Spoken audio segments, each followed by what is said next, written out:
Good evening, ladies and gentlemen, and welcome to the RKNC Premier Division Finals. The last 4 weeks of action has concluded with this point right now. Well, not quite right now. Still got a couple of semi-finals to go before teams have remained here to decide who is going to be our champions at the end of this season. Once again, I'm the Eternal J. I'm joined by Craftman here for the final time of the season. It almost feels so sad, my man. How has your quarantine been going?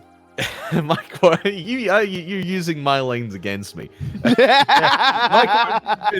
been just peachy, mate. Just peachy. I'm ready to watch some great Rocket League here tonight to find out who is the best in the UK and Ireland at Rocket League. We've got 4 great teams lined up, ready to end their season, whether it's with a win or whether it's with a loss. It's going to be a good evening either way, Jay. Indeed it shall be. We'll start things off over in our first semi-final of the night. All best of 7s, by the way, from here on out.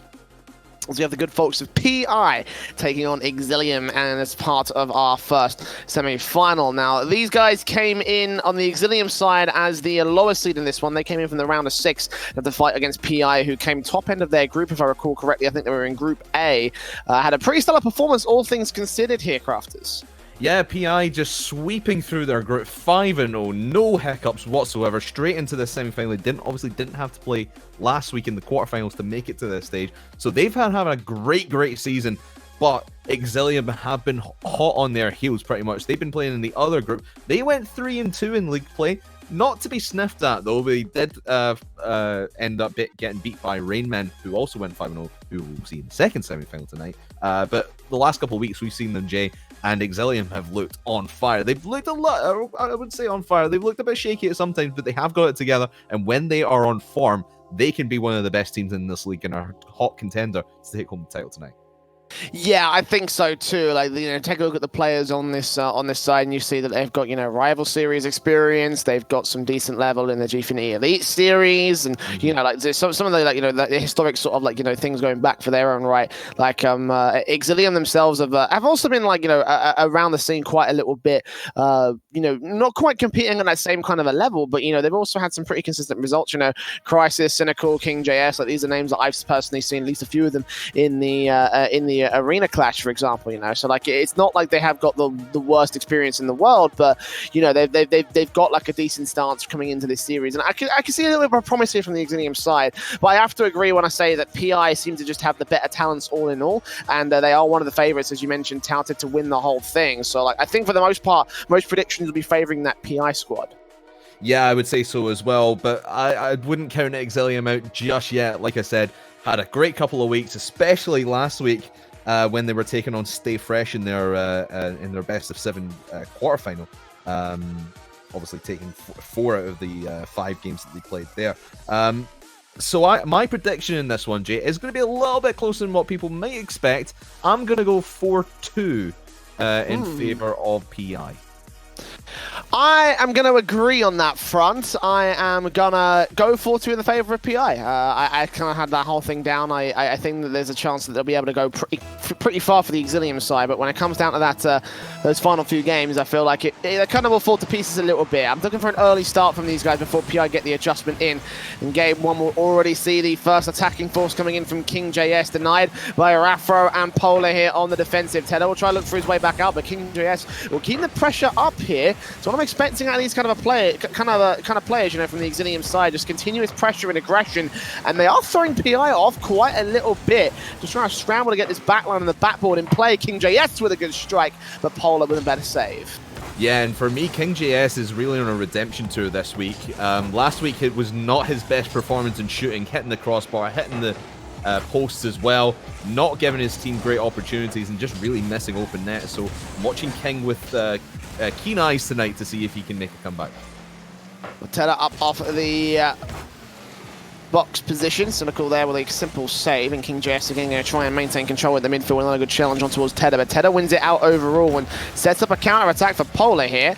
That sideboard, Cynical puts it up. Here comes Crisis. Bit of a big miss, but Rafro will go up and over. Polar will challenge it, and King JS will peel it out towards Cynical now as he looks for his way out. Propped up towards Crisis. Good shot in and denied by the likes of Tedder here. A brilliant save on his part, and Polar will try to turn it around into this other side corner. King JS is there to block it off for the moment, but the offensive and the pressure has certainly started to kick up for PI. They have struggled a little bit, and the redirects, the passing players will work eventually to get that first on the board.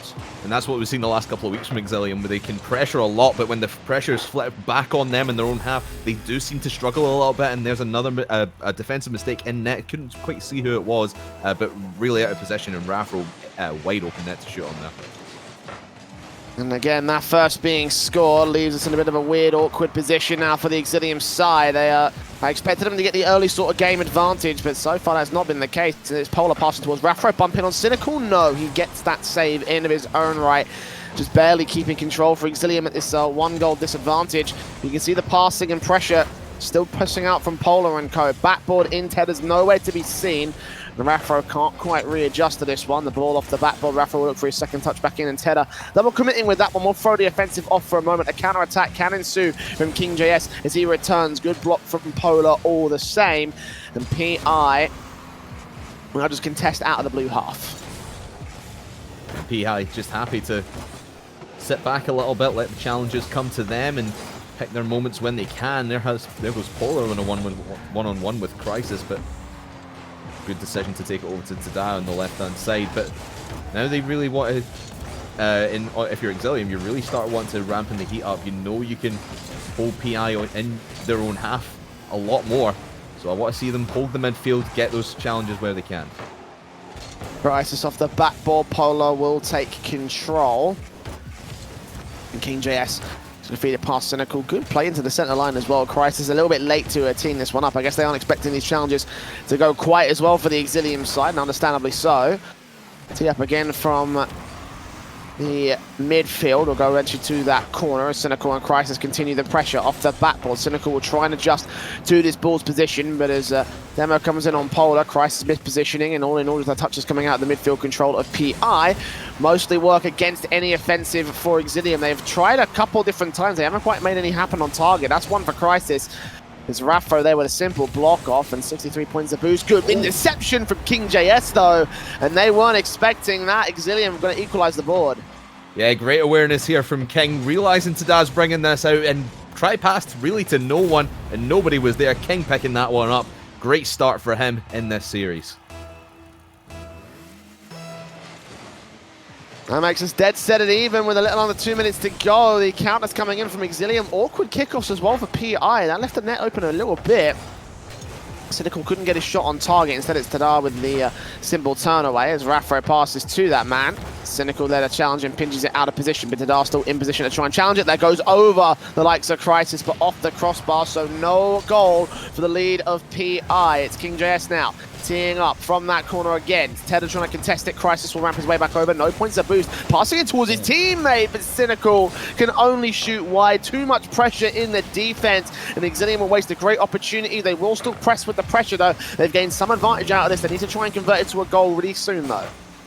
They really do, and you've seen them now looking for those team plays, and a lot of the time Exilium do like to go for the solo runs at the goal, but now looking for these team plays because they know the PI defense has been really staunch here in this game number one. It's going to be staunch for the rest of this series, I imagine, as well. 40 seconds now, and the heat starting to turn up on the PI defense. Can Cynical take this one? He's looking on the backboard, no boost, but he doesn't make the touch. Raffle will clear it. 30 seconds left, and Crisis will continue to press forward. Good challenge from Tadar's attempted to clear, actually. Got good reads on the Exilium side. They could still contest PI from the mind games perspective, but still the passing plays and shot accuracy is on point. Tedder registers one. Cynical off the save. King JS to the back ball. Cynical passes in land. It's a slow roll, and it's just teed away by Polar. It's Crisis now backing up. Loads of boost to his name, picking up those small pads. Disrupts that ball for a moment, and King JS gets it back out the midfield. Crisis missing his touch. And we will go to overtime here. Exilium losing the early advantage, but eventually finding a way to hang in there for game one of our series. Yeah, and Exilium were really unlucky not to have this game over and done with. If only Cynical had put more force behind that ball, we would be sitting here in the break with Exilium up one game, but it does give PI a chance. But really, they've not had any chance really since the first 2.5 minutes of this game has expired. Exilium just keeping the ball to themselves and launching as many shots towards the blue net as they possibly can. King had an opportunity, but just puts it onto the backboard. Yeah, unable to set it up properly, and Cynical couldn't come in with a final punish, so not to be here for the Exilium camp. No goals in this overtime, nothing gained at this overtime. Good bump in, and it still goes out! Off the post of Raffro. Teller tees it up with control, trying to beat out Chrysler, trying to get it underneath him, and he's successful, but it is Cynical there with the save instead. Off that ceiling, Raffro continues to try and apply pressure. Polar back on target. King JS finds his clear out, and now they find a breakaway opportunity. Teller trying to disrupt it in the blue backline. King JS with a demo, a high ball from Cynical. Off that backboard, Crisis inland, Polar back out to the midfield line, and PI have been pressured here. Exilium finding a majority of their time in that blue half so far, and it is working out to their favor because PI are barely hanging in by a thread here, Crafters. A couple of breakaway chances and shots on target, but the defensive, it's holding true. PI's defense might be holding true, but Exilium's didn't there in that last PI aggression. You could see they were struggling. There was a pass in to the middle that gave, I think it was Raffro, gave that opportunity to Raffro, excuse me, in the Exilium half. You can see the Exilium, like I said, they love to be on the attack more often than they want to be on defense because their defense has been a little bit sloppy. Hopefully haven't had to defend too much as PI's really letting the game to come to them, and Cynical gets it into King and pinballs around, and Exilium take game one. Watch King JS here, a masterclass of discipline, control, and touching with Cynical there to back it up. He held his position in that corner and was able to make it work so well for the Exilium camp. They fought brawn with brains in that first game, and they'll take a 2-1 above PI with a minute and 58 seconds on the clock of that overtime. And what a way to start for these guys. You know, I obviously said that the main thing going in their favor is the fact, for the PI side, is the fact that they're such good talents. This Exilium side, though, they are proving that they have got a few more tricks up their sleeve, Crafters. They do indeed, and I know I've been going on about Exilium's pressure, but like you said, like we've been seeing rather, when PI can get a couple of shots, I mean, they only made 7 shots in that game compared to the Exilium 11 onto net, but you felt Exilium had probably about 70 to 80% of possession throughout that game, and PI did not touch the ball unless they were on defense. Exilium with all the chances, and they're really doing well holding the midfield, but as we can see, the weak point for them really is their rotation back, Exilium, and when PI can get a chance, get that little sliver opportunity, they can put Exilium on the back foot and make them feel very uncomfortable. When Exilium are on the front foot in their own right, they don't let go. Want to compare those shot numbers. 7 for PI versus 11 for Exilium. They had the majority of pressure throughout most of that game, and certainly will work to their favor so long as they can keep this thing going. As game 2 will start things off in that orange half. Raffro getting that first official shot on target, and Polar trying to find his way out over to the box play. Bounced out to the midfielders. Tenor and Raffro contesting against Cynical. Bounced out, going up for Polar holder defense. And again, Exilium trying their best to ramp up the pressure and get it clamped on early. A big couple of misses in the back line as well. Tadar will be able to clear it out. Back on for King. Cynical tees it up. Where's Crisis for the third man play? He's nowhere to be seen. King is still going to maintain control inside that box. Try and play the same sort of style as that won them from that corner position. In the first 30 seconds of this game, in fact 40 seconds of this game, it looks to end up being a goal, just defended by Polar. King getting off unlucky this time. Very unlucky for them at PI. Now they need to turn that into a counter-attack. You cannot let Exilium get that close with no cigar and not go on the counter, because you saw all 3 players were either in the PI half or they were sitting on the mid line. So really, if in a situation like that, you've got to take control back quickly and make them pay for it. Polar backboard. Tedder with a dunk down chance. He's going to miss out against King JS, and he moves forward against the likes of Raffro. Crisis will move in and try to see if he can block that off from Raffro's part of things. Now he's got control from the sideboard and off to the corner. Polar with the ceiling. Cynical going to get beaten up by Tadar. Crisis now Challenged by Raffro, 39 points of boost. Backboard plays inside that box. Gonna have to wait for a teammate to come in and strike against it, but Crisis will find his way out into that corner. Tada will still boom it up, and King JS will move it over to the left-hand side of the field and try pressing that left defensive. He's got quite a bit of a boost. Getting Cynical was what to back him up, bumping on Polar, but if there was a third player, that might have just worked. Crisis is a little bit non-committing when it comes to the three-man plays of Exilium Esports. Yeah, Crisis really wanting to be at least the safety man back. Because the rest of his team are being that aggressive, but they're Cynical coming in from the back lines and a goal up with 2:55 left to go. Big miss from Tedo, or at the very least a big, mistake from him to get that passive ball rather than try boom it off to the left-hand side or the right-hand side with that corner position, but that's a big mistake to make for PI and Exilium. 1-0 up, finally past the 3rd-minute marker here. Might be getting another shot downfield. There's no one in the net to hold this one. 5 seconds at the back of the kickoff. Exilium have a 2-0 lead. Yeah, and it's just a miss from Polar there. Great challenge by Crisis, winning that 50-50 and popping it into the middle for King JS. Not really much you could do there off the kickoff, but it's not one that you want to be conceding if you're PI. Being 2 goals down now with just over half the game to go, when you've really not had a lot of chances. Only 1 shot hitting the target for Raffro on the PI for the entire PI side.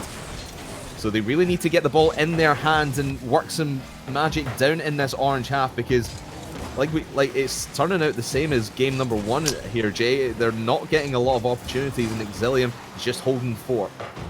But that's a shot into Polar off the crossbar. Prior to that, only 1 shot came in from the PI offensive versus 4 of Exilium, of which 2 of those shots have been successful. Crisis in Polar's position will back up. Flip reset from Polar to go off the backboard. 2 players challenging. They will get it out into safety, however. Exilium will now have King to try and chase it down. Crisis is going to get involved. Header blocks it. The Cynical returns all the same. King will look for his 100 boost and try to carry this even further forward. He's being the main man of the defense, or the offense, I should say here. Good challenges from Crisis as well. This again opens up a great opportunity, but not enough response from Cynical once again to allow this to come through. It doesn't matter too much for this camp. The Exilium are still leading by 2-0 and continuing to ramp up pressure off the backboard twice. No way the bumps are going to work out for them, so the defensive holds itself pretty true for PI. In a minute and 30, a mistake finally made, but Raffro too close to punish it. The ball not on angle for the net. And you mentioned just there about the challenges that Crisis has been winning all over the field for Exilium. It's really been the key man in keeping the pressure going and keeping Exilium on top of the scoreboards, both in goals and in shots as well.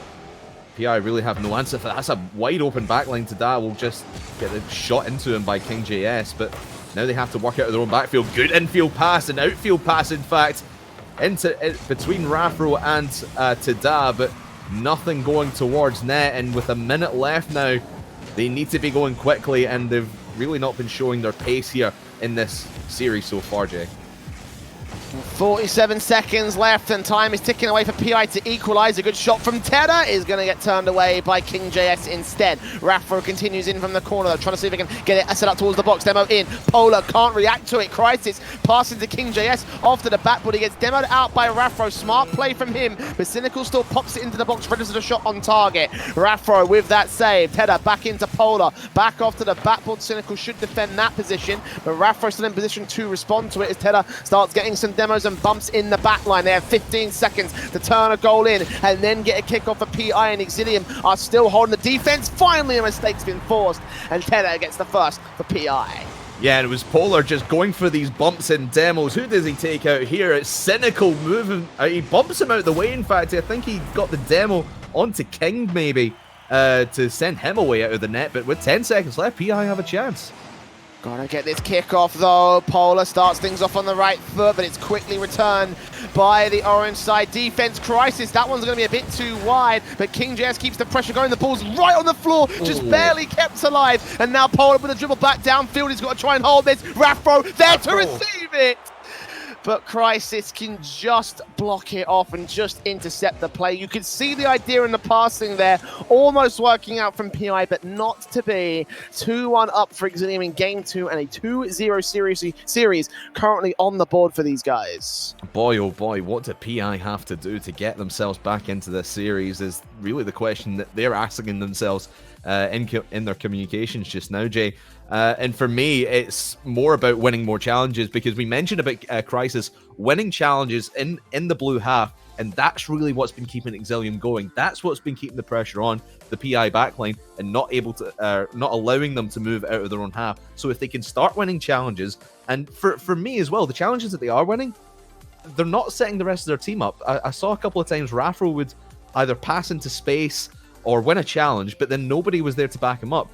The pace and the speed of PI, we know the pace is there, but they're just not able to show it here because Exilium are just acting much quicker than them. Yeah, I mean, you know, right now it's too slow, I feel like, from that PI side. So, like, just to get the responses in more than anything else. Like, you know, forget the offensive, forget the talent. Like, I just feel like Exilium are outpacing them because they know how these guys are playing. I mean, you see sort of like the positions that Exilium are taking. They know when PI are going to go for challenges. They know when they're going to try and take this ball back from the midfield or into the offensive half. And they're adjusting for it in the offense, the defense, the midfield control, whatever you want. Exilium are there to contest, and they are 2-0 up at this stage. They have found the 2 games that we expected them to take here, Crafters. Can they go any further than this? Already Cynical with an awkward touch that I'm not sure if that was calculated or not, but either way, it actually gets it past the second to last line of defense, and it continues to allow pressure for the Exilium side. Backboard plays, Polar barely gets the touch in, hold the defense back out. Teller will try and return. Cynical, oh, he's going to miss it, and Cynical will be allowed all the control. Knows that there's another defender there, beats out Raffro. Relatively open net rotations will start coming in from Polar, but you can see the start and see the level of confidence from Exilium versus the level of struggle from PI.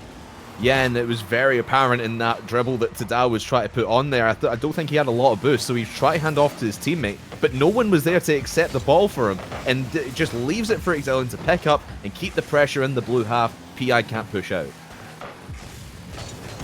Cynical on, Raffro out to the sideboard. Crisis with a miss. King JS will take it up and over to the corner. Tedder also missing out. Cynical will go to the backboard. Crisis look for his way in. Polar will just tee it out, and Tedder now with control. Relatively open net again, but he couldn't maintain that ball control and go for a definitive strike back. As Cynical now set up, dunk down right on target, and a big miss from the backboard. Who took that one? I think it was Raffro. You can hang your head in shame, man, as once again PI have lost the opening goal.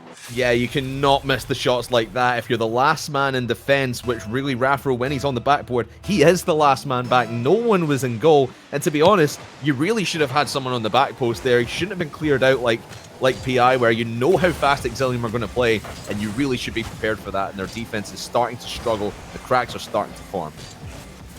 King JS contesting Polar. Cynical tees it up. Raffro with another miss. This is directly on target for King JS. And now the entire defensive is scrambled. That's the second time that Raffro has missed crucial touches on the ball in the blue half. Yeah, and to be honest, that one was kind of just an awkward position for him. He was far too far up, really expecting his teammate to win the challenge, and then he can come in as the second man. But you've got to be prepared because Exilium had been winning the challenges all series long, and you should know that at this point and really start to counteract that. Be in position where the open space in the field is, because that's where Exilium are going, that's where they're putting the ball, and that's where you should be to start counteracting that. Teller up, Polar on the backboard. Cynical will take it once again high. Polar looking for a shot, but Crisis will beat him. Raffro over to the corner, teed back inside that box. Is King JS there with a simple save, and Teller tees it up, trying to leave it for someone open. Crisis will move in. Cynical will try to find his way out. Raffro tees it off. King JS takes it high off the backboard. Polar will contest to the sideboard, teeing away again from the likes of Crisis. King JS will move in, challenge on towards Raffro, look for his way back out, passing out to the center line, and again Tedder just not knowing where to go. All down out Cynical and evade his strike. Now try and bump in the back line, but Raffro was way too far wide, and even then King JS was far forward enough to get the defensive away. Polar looking for a point blank shot, but he's just not going to find it, and Exilium hold the back line against a struggling PI side past this half-time marker and about past the 2-minute marker as well. It's a 2-0 for Exilium with no sign of a response. Yeah, and I think you mentioned it in the break there, Jay, as well, that Exilium are just everywhere that PI is trying to put the ball. They're in space, they're winning the challenges. So in my eye, PI are just being far too predictable in my mind. But that's a pass into the middle. Great follow-up from Raffro on his own shot. The pass in from Polo was pinch perfect. And then the double tap from Rafro, biting out King. That's the play we want to see from PI, and it's put them back, at least in this game. But if they want to get back in this series, Jay, they need another one very, very quickly. That took too long, though. I mean, for Rafro, obviously, it's a big, big advantage and a big, big motivator and a big way to sort of like get your mind games and your mentality back into the game by scoring a big goal like that. Considering all the misses he's made so far just in this game alone. Tedder set up for a shot. Cynical will take that away on the defensive line. No boost left for him. He'll tee this up and over. Polar can take it back to Rafro off that corner board, back onto the side. King JS up and Polar back on and out. Crisis will contest. Tedder will put it inside that box. Cynical passing inland. Miss out from Crisis won't matter too much. And Rafro will be able to get that save. But 60 seconds left and there is a single goal difference. A much better stance as the passes come in. Tedder there to receive it. He puts it high and wide. Polar with a response. It should be easily defended by 3 players sitting inside that box, and they will get it outside of the danger zone. And you can see PI starting to work the ball very well in the Exilium half, but the shots, when it comes down to it, the shots onto net are not solid enough, and it's letting Exilium rotate back in. You mentioned about that goal being huge for PI. That was a massive save for Tada, but the next goal, FPI are to score it in the next 30 seconds, is going to be massive for the confidence and will get them back in the great mental state. 26 seconds to the clock, and it is still in control of Cynical. Almost for King JS as well. It finally returns to that blue half, and Polar now chases it downfield. Tedder is in the midfield to receive. The communication better be on point. He's got a swing and a challenge, but look at King JS and Crisis advancing, playing, backboard. King can't quite get the shot in, but I don't think it will matter. They'll stall for time. Cynical will look for control. Rafa out the midfield. King JS back on target. This one's open. Cynical looking for a redirect. The ball's kept alive by Tedder for the moment. Polar's not going for it, and both players miscommunicated for that one. Exilium 3-0 up in the series, 1 game away from sweeping tournament favorites here. Oh man, it is just all falling apart for PI. But we talked at the start, Jay, about Exilium. What a great couple of weeks they've had, looking shaky sometimes, but getting it together in the end. This is their final form, Jay. This is them bringing it all together and just making PI look like fools out there. Because PI, they just cannot get anything going. I mean, we talked about it. They're being far too predictable. Exilium's getting every infield pass that they're trying to make, and PI just don't have an answer for when Exilium push that far up and are pressuring their net that often. Yes, PI got a few more shots in that game than Exilium did, but you could see PI were struggling at times, and I think you mentioned it at the goal time as well. It was too little, too late in the end for PI in that game number 3. Rafa, at the very least, can take some solace in the fact that he did score the opportunity opener for PI, but again, that defensive is looking tragic from this team. They are going to need to turn around their luck because they have a best-of-7 reverse sweep. That rarely happens in Rocket League history. I don't think it's going to happen on this one here, Crafters. Game 4, and Exilium have looked so good above their opponents in that midfield. Cynical will go to that backboard, allowed a double touch. A little bit too far back for it. Rafa actually reading that one and now looking for his own bounce from the corner. Polar cuts off the midfield clear attempt from King JS. Back pass from Rafa. Comes in against Crisis, and he tees it up for Tedder instead. Ball back off Cynical's car now. From that corner, King Jess will find his clear on towards open space. Polar is there in the defense to try and keep control. And send it up to the center line for someone to come forward and take that strike away. But nothing will be seen by PI here. A bit back and forth, a bit more touch and go, a bit more feeling out than the most previous games here. Exilium will ease off the gas pedal a little bit for game 4. Yeah, Exilium's starting to slow things down, and you can see PI having a few more chances now that the pace of the game has slowed down that much more. Rafa going for the double touch off the backboard, won't get it as King well defends that one. It's interesting from Exilium. They've gone really quickly in the first 3 games. Now deciding they want to, catchy monkey, or however the saying goes. I can't remember. I'd spent far too much brain power thinking about what that actual saying is. But yeah, Exilium, nice stroll in the park. They think they've won it, so they want to slow it down. Cynical up off this sideboard. We'll try see if he can get some offensive going, because although Exilium are in the lead in terms of the series, they still need a goal to turn this final game to their way, and they've left the backline open. Is this Tedder's chance, and the bump play against Cynical will come through. Well played from Raffro there, as finally something goes right for PI. Yeah, and you can see Raffro just hunting Cynical down. And we saw it in the last couple of games there that PI were just getting a little bit antsy, a little bit frustrated. I think it was at the end of game 2 where they started putting a lot of demolitions onto the backline of Exilium, and from there they started creeping themselves back into that game number 2. Is that the strategy to beat Exilium? We'll have to find out, because if they're going to keep demoing, it's going to keep taking people out of position more importantly, and Exilium know what they can do when they have the ball in open space.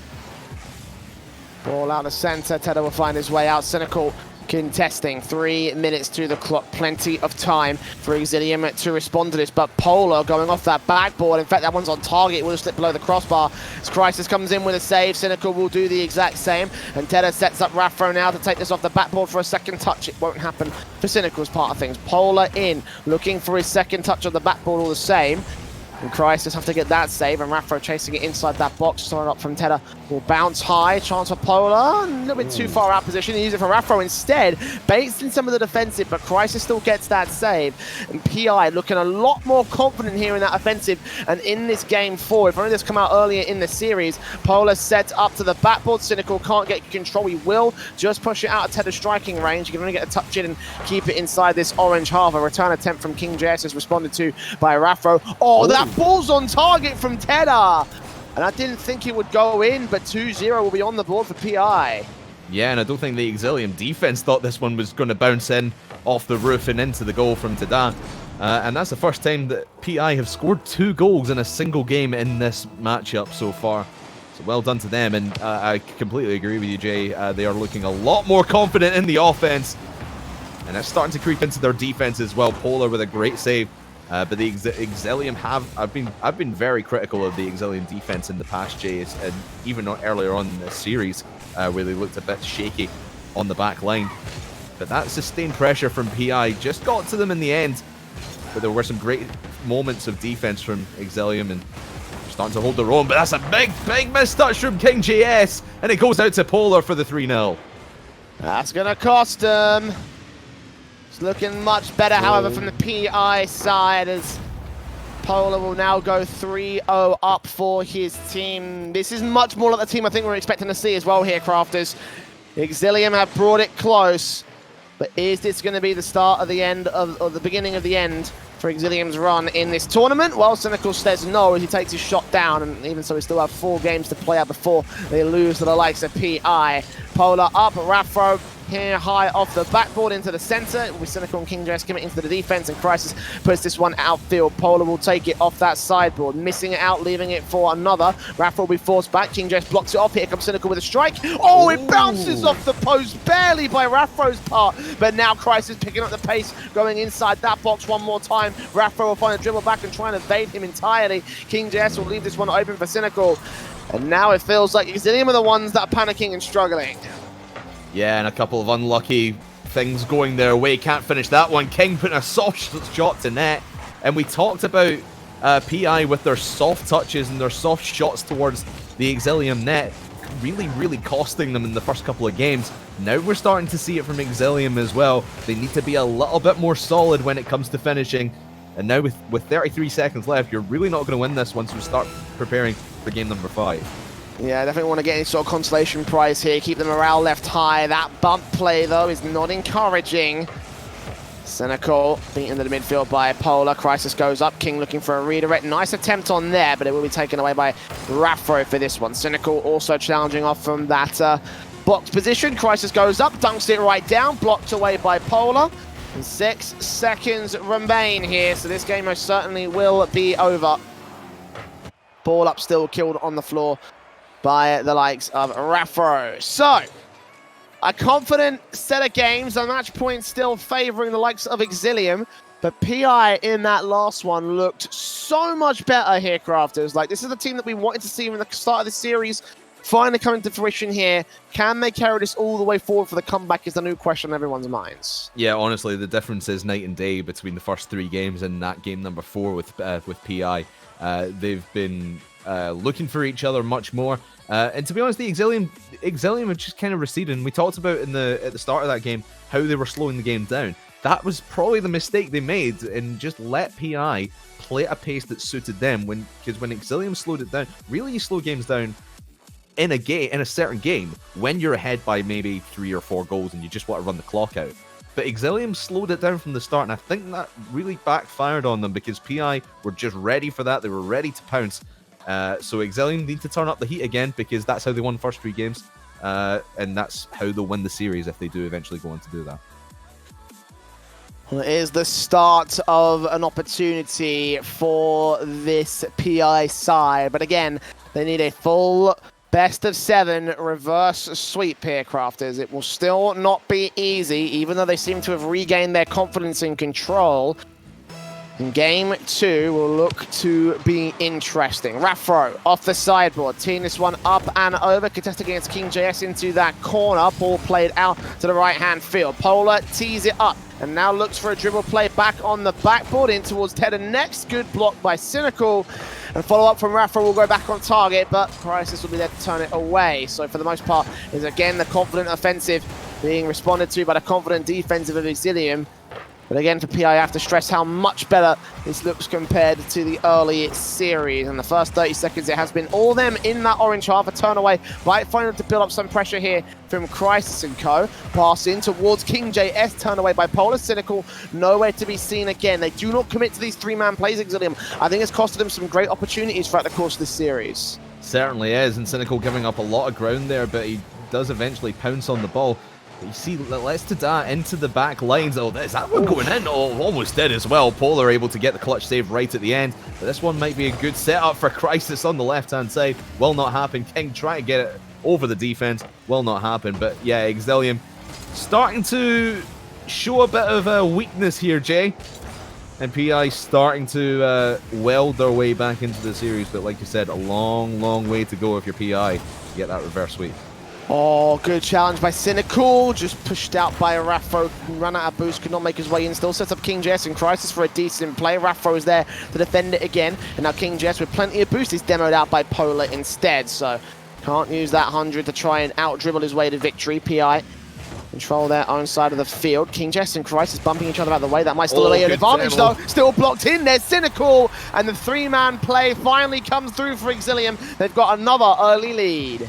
And PI getting a taste of their own medicine. King taking out Rafro right in the middle of the goal, leaving no defenders back, and Cynical can just ease that one and slow roll it. And Exilium up 1-0, but 3 minutes and change still on the clock here in game number 5. We've seen PI, they've been a lot better. Nice pass from Polar to Tada. Can't squeeze it around that post, but the demos come out once again. Great save, Cynical. My, oh my, this is so back and forth now. But PI, I would still say, have the advantage. But here come Exilium, try to get all over, up in the grills of PI. Taylor in that midfield, Rafro will contest. It's a demo from Crisis. Cynical will move in, 19 points of boost. King JS up, here comes Cynical with an opportunity. It will be turned away by Rafro in the end.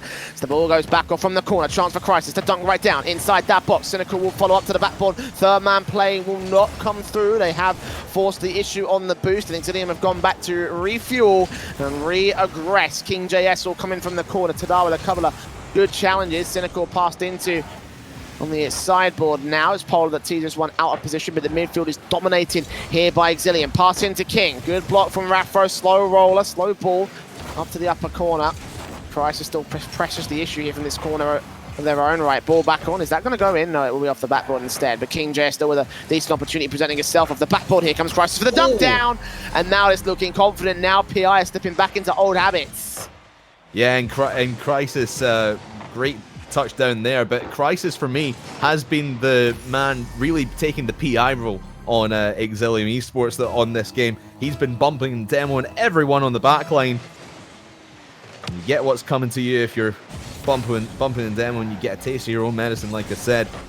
2-0 up Could be the end of the road for PI. No double elimination bracket here. Straight up best of 7. If you lose, you are out. You win, you're through to the grand final. Pretty miffed that you didn't say bump and grind. My mind's telling me no! But my shooting's telling me yeah. Oh, Polar's got us back into the 1-goal deficit. With PI, Exilium still in the lead, but the chances have been rebought by the favourites. We might have to be family friendly in our commentary, but that was a rated shot from Polar into that top corner. Absolute filth. Getting PI back into this matchup, and still plenty of time left in the clock here. Oh, Crisis almost scores that into the back of his own net. PI would have gladly taken that, but they'll take the pass into the middle. Rafro with the opportunity. But now you can see PI getting that 1 goal under their belt has given them a spout of confidence. Can they turn it into points and tie us up and potentially send us into overtime here in Game 5? King JS off the backboard towards Cynical. Polar will find his way back out. Rafro, big miss from him, but Polar will still press the issue inside the box. Taken away by the defensive. Here comes a final dunk from Rafro. And much like how he scored the first of the comeback, he will score the last of this equalizer. 2-2 on the board for PI. And Cynical try to be the last man back there, try to get the touch as Polar was going up for the challenge, but Polar winning that one out. Cynical just not able to make good contact on the ball and send it away. I think if they sent it away, it could have been game over, but here comes Cynical to try and make up for it onto the backboard. He will go, but no one in blue with him. And we remain tied at 2, but PI want to get this done. They do not want to send it into overtime. They would rather take the win and get on with the rest of this series. 38 seconds will be the difference. Can they make it happen? Because PI are starting to come into their own and starting to be the more aggressive team. Cynical beating them out, 8 points a boost to try and beat out Tedder here. He tried to fake him out. Good challenge to the backboard. Where's the response? He's too far forward. King JS with a 3rd-man play, but he can't recover it of his own right. Great efforts from Cynical. Now he's passed up to by Crisis. And Rafro takes it off the backboard. King will bounce out. Centre line. Crisis falls away. Cynical backboard in for his second touch. Can't quite make it happen because Polar is there to defend against it. Still in the midfield. Cynical with a perfect opportunity. Denied by Tedder. Just about. Polar will keep this one in the corner. He's out of boost, and so's Rafro. He's not bothering with this one. It will be overtime for PI to stay alive. The next goal will do it for Exilium, though. The pressure, once again, it's on. And in the highest scoring game of this series so far, both teams have really shown a lot of aggression and a lot of offensive push.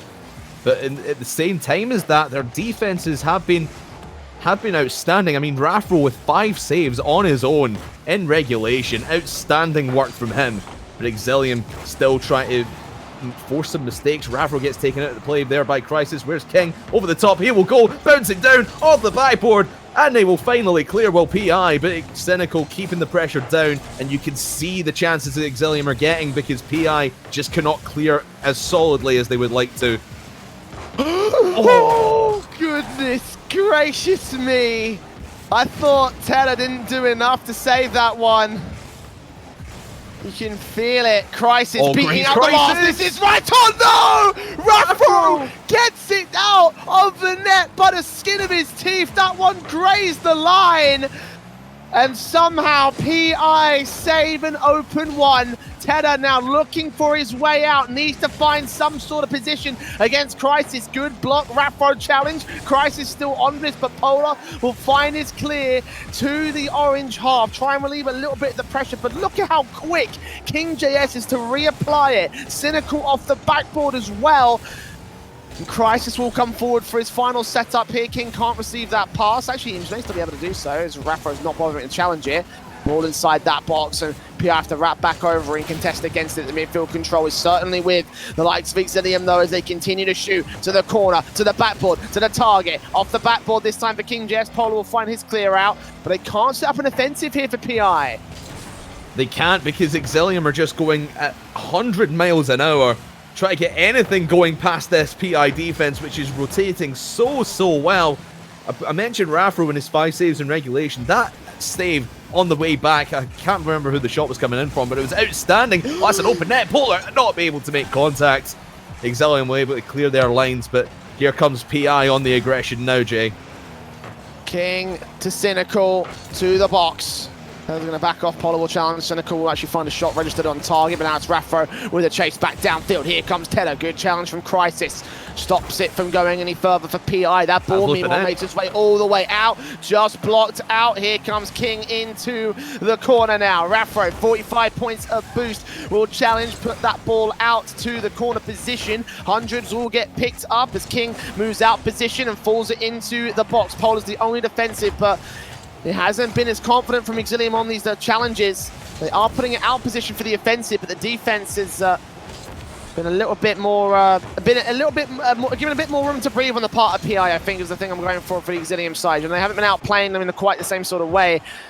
But when they get to that orange half, they know exactly what to do, it seems, here. And talk about the criticisms you've had of Exilium's defensive in the season. Well, this is showing no signs of those problems here as they continue to look for that one goal that will end things off in this best of 7. They're trying to clutch at straws here, Jay. They're just throwing everything they can at the PI net. There goes King again. Crisis has a chance there, but decides to take the touch onto the backboard. Can't drop it down for King, who was lying in wait. But Cynical will keep the pressure on here. King will let the ball come to him. But yeah, PI starting to deal with this Exilium pressure so well, and are starting to turn it into a counter play. Not quite a counter attack yet, but that's a big miss on the defense. Oh, no! And the defense from Exilium falls apart again, and they let that one through to let PI back in the series. Not one big mistake, 3 of them. So they relied on Crisis finding it clear from that backboard, but in this case, Exilium, they weren't ready with a backup plan. 3-2 now. And PI have managed to find their way back in with a chance in this series. And, well. Oh boy. This certainly was not how we thought this one going down. How we had this one going down here, Crafters. We did not believe that Exilium would have a match point. We did not believe that PI would be able to bring this back when they got to match point. This series is delivering in all kinds of manners today. And if this is what the semi-finals and the grand final are going to be like, bring it on, ladies and gentlemen. Stick around here all night for some more fantastic Rocket League action. But to continue on with this series, Jay, my oh my, PI. I mean, we were counting them out. We were, WWE style 1, 2, 3. We were counting them out in the first couple of games. Exilium had them pinned on the ground, shoulders down, but PI had managed to kick out at 2, and they're still fighting, live to fight another day in this ring. So PI, man oh man, their shooting has been better, their team play has been better, their defense has been outstanding, and Exilium just can't get anything past that line just now. It's funny because a handful of games ago, we saw a very similar situation. We were saying that about PI instead. They couldn't get anything going. And now they've got everything from the kickoff to the end of the game. 6 seconds in, and PI, Tedder in particular, has found this ball control against Cynical, challenged, shot, and scored an opener. And that's what happens when you cheat 2 people up on the kickoff. You just leave everyone but exposed. Cynical had to make the challenge there. And Cynical's challenges haven't been great. It's really been Crisis with the solid challenges on the part of Exilium all series long. Cynical just losing that one out to Tada, and that's really a 50-50 ball, whether you're going to get that or not. You can see that's given PI a lot of confidence in the start of this game at number 6. We thought we would at that point 3 games ago. Here comes Cynical over the top, sneaks it under the crossbar, and all of a sudden we're tied up. There we go, the best of both teams coming out here for game 6. We're going to see the best of PI trump the best of Exilium if they want to go to game 7 here, and even further beyond that for this team. Again, the reverse sweep is still on here, Crafters. Look at King JS trying to hold control and hold presence. Here comes Cynical with great control of his own right. Flicks it past, but not past Tedder, as he just gets back in time for another clutch save here on the part of this PI side. Crisis with King now. 49 points, beats out 1. Ball up and over, taken away by Raffro. To the sideboard, bounce up to the back. Crisis right on the line. The bump's not good enough as that ball was going to bounce out of the net anyway. And now turn around by Tedder to Polar. Now shot coming in. Crisis has to defend that. And indeed he does. They're just by the skin of their teeth again. Exilium being pushed back into their own half. And this PI looks scary in the offense now. They really do. But just to go back to that shot Crisis had a few seconds ago, he really had to commit on that, really commit on it. But there you go. He tried to commit on that one. Polar able to at least commit on the save and get that one away. But I fully agree with you, Jay. PI are looking very, very scary. And I said earlier on that Exilium were in their final form. We're starting to see PI transform and get into their Optimus Prime form. Not quite their final form, but we'll see how they progress throughout the rest of this game number 6 with a tie game. King JS to Crisis. Backboard play in towards King. Nice redirect that goes high. Cynical with the final strike, and the 3-man play works better for Exilium this time as they score 2-1 up on the board. PI are once again on the back foot as this team comes back to life. Yeah, 2-1 in front for now for Exilium, and you saw there just 2 big misses from, I believe it was both Tada and Polar. When you have a 3-man passing play like that, Exilium, you've got to be shouting in communications with each other saying, let's go, guys. Let's get back on track here, but still a long way to go in this game. Still just under 3 minutes to go in this one. Maybe a security goal is on the cards for Exilium, just to push their noses out in front by a couple. Would be very nice to have that 3-goal cushion, or 2-goal cushion technically. Regardless, as you say, that buffer is well needed, I think, given the current circumstances. Because PI can strike back at any one moment, and once they do, you can imagine that they would try and regain a lead and follow suit from there, do everything they can to hold their hopes high. It's Cynical, now high off the backboard. Polar will get that save. Tedder in of his own right, flip back into the next good block by Polar. King JS can deny, Cynical will miss out, and Crisis will move in. Good shot, Raffro turned away, and Tedder will try and find his way back out. That's a good challenge of his own right. That will go close to the target, but not registered. As King goes back into the box now. Cynical and Crisis look for their way in, and some Crisis a simple straight shot returned out by all 3 players on the defense, and Crisis will keep the pressure going. They need to find a breakaway and a counter-attack with the pressure that PI have shown so far in this season, you know. That's the only way I can see them breaking this current Exilium side, because they are firing on all cylinders once again. That they are, but we're starting to see the Exilium get back into their games 1 to 3 form. They're going really, really quickly and not letting PI have any go of the ball. I mean, we've got 12 shots already from Exilium total in this game, whereas PI have 2. You have a lot of possession on the side of Exilium, and they're just you can't seem to get more out of it than they really should be. So now with a minute left, they've really got to play defense, but that one's a dangerous one as Tada was lurking. But now they can go for the passing play. Raffro, he was going to be a key man in that passing play, but he gets taken out of it. And now Cynical returns to the blue net. We're back to square one for PI. The shots coming in, Polar and Raffro have got to find their way to clear out. Raffro got to take a lot of boost to readjust. We'll flick past 1, not past 2. And Tedder left alone in the backlines will pick up that 100 boost. Fake 1, got to beat 2 more, can't catch his flick. And once again, it's going to be wraparounds coming in from the left-hand side of the field. Pass up to Polar, backboard play. No boost left for him, but Crisis will receive it and just turn us back to the same position. They only need a single goal to get to this OT, and Tedder will again look for a dribble. Denied by Crisis. Bounced out to the corner. He needs support. There's 1, there's 2, but Cynical still gets his block and still stops PI at the box line. With the final 10-second countdown ensuing, the ball goes right back to the blue end of the field, and Tedder now needs to find some heroics alongside Raffro, denied by King JS, right on target, and that will seal the deal. Exilium in the semi-finals secure the biggest upset against tournament favourites PI. They are out, and Exilium have finally completed their 4 games. It took him a lot longer than we would have expected based on the first 3 games that we saw them in. And also, how funny was it? 2-1 Exilium, 2-1 Exilium, 2-1 Exilium, and it was almost 2-1 Exilium in that last game there. But obviously, the last goal going in from King just to rub it in a little bit, I think that was. But yeah, Exilium played outstandingly well. PI, nothing to be ashamed of there, though. They played Well, there's a lot to be a bit ashamed of. Let's not lie. Okay, I was trying to big them up a little bit, but yeah, PI first few games, throw them out the window. But those last few games, my oh my, when they play like that, they could have ended up pushing that to 7 games, and taking the series as far as I was concerned. But yeah, Exilium, they're going to be a very, very scary team for whoever meets them in the semi-final, in the grand final for that matter. And it's either going to be Rainmen or your Maw. I have to say, I have been significantly impressed by this team.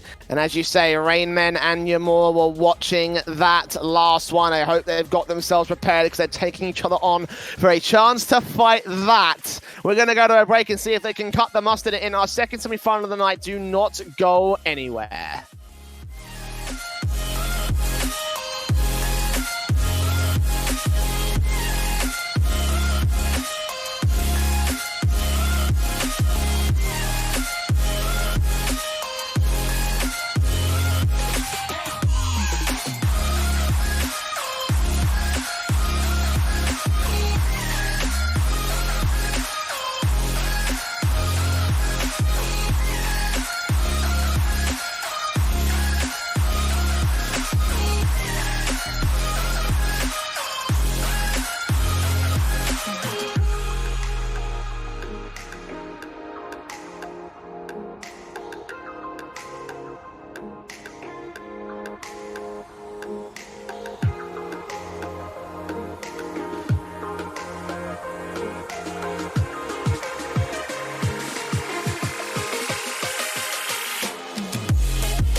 Welcome back, ladies and gentlemen, to the RKNC Premier Division. We're into our second semi-final of the night, our second of 3 matches that we will have for you this evening. We just saw Exilium beat PI 4-2 in their semi-final series, and they're moving on to the finals to take on the winner of this next one, Rainmen versus Ymor. We've seen quite a bit of these guys over the course of this one, Crafters.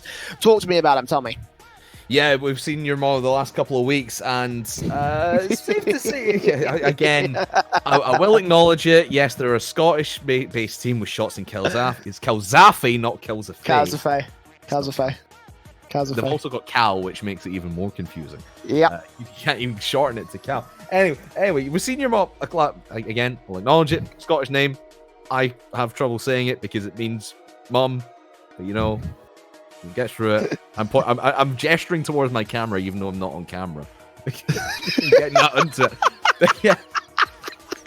Ymor, they had a very a back and forth series between themselves and Musmak Q last week, including a 6.5 minute overtime. Actually, we didn't even mention that. Exilium played a 9-minute overtime against Stay Fresh and lost it last week. But it obviously still went to win the series 4-1. But yeah, Ymor came back from that overtime. Very close series between the two of them. So be interesting to see how they match up against the undefeated Rainmen with Clean Gooch and the Finnish competitor here tonight, Labyrinth. And obviously, I mean, we saw what a week off for PI does. They obviously had the bye into the semi-finals. It'll be interesting to see if Ymor come out firing on a higher level than Rainmen do, because because Rainmen have had that week off. Obviously, they've been practicing and still playing, hopefully. So it'll be interesting to see what a week off of competitive play does for them as well. Oh, you talk about the undefeated Rainmen, but remember, we've already seen one undefeated team get upset tonight. PI were one of the top teams, one of the favorites to win the whole season here, and Rainmen were the other favorites. So I have to ask you, Crafters, considering our series earlier on tonight, considering what we haven't seen from Rainmen in the last couple of weeks, what's your prediction? What do you think could happen in this series? Just based on the PI series that we've seen there, I'm very, very hesitant to pick Rainmen here. But I will do anyway. But I will give them it in 7 games. I think this is going to go all the way to game 7. It's going to be very back and forth. Ymor going to have some great opportunities, but I think Rainmen will eventually eke out the win in the end. I'm going to go Rainmen. I'm going to go them in 6 games, however. 4-2 is my prediction for those boys. And yeah, I'll see how well they will hold their own as game 1 goes to their way. Calzafay here with the midfield control. Dribble up to that box. We'll try and tee things off for the first strike. Cal's also back in the orange defensive. It's quickly returned by the Rainmen side. Big misses coming in from Labyrinth. Gooch will bounce out to the corner. Calzafay with a decent tee off, but Gooch puts it back in towards Clean. Teeing this one off for his own right. Dribble plays denied by shots. He gets his bump in.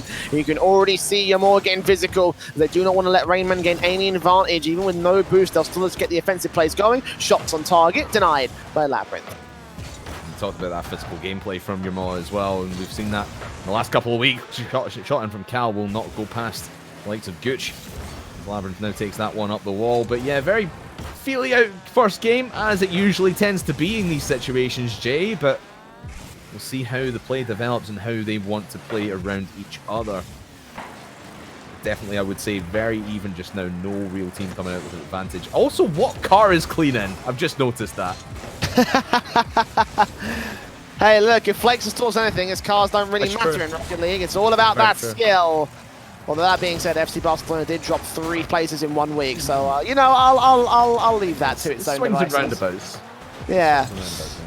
The ball inside the box several times by the Ymor side, unfortunately unable to go for the actual strikes and shots in. It's Clean now, receiving this ball. Calzafay there with a simple save, but Labyrinth continues to press the issue. It's teed off by Cal instead. Clean, bounce out from the corner into the center line. Shots can find his way out of field, and Gooch will find his way up to that corner. Good challenge again by Shots to be turned away at the corner. As Cal gets pushed out by Clean Into the midfield he will go, but a massive boost advantage for Cal instead. Clean will still be able to receive this ball and keep it going for the moment, but the challenges should lead to a counter-attack for Yamor. So far, no goals being scored in this early game, however, Crafters.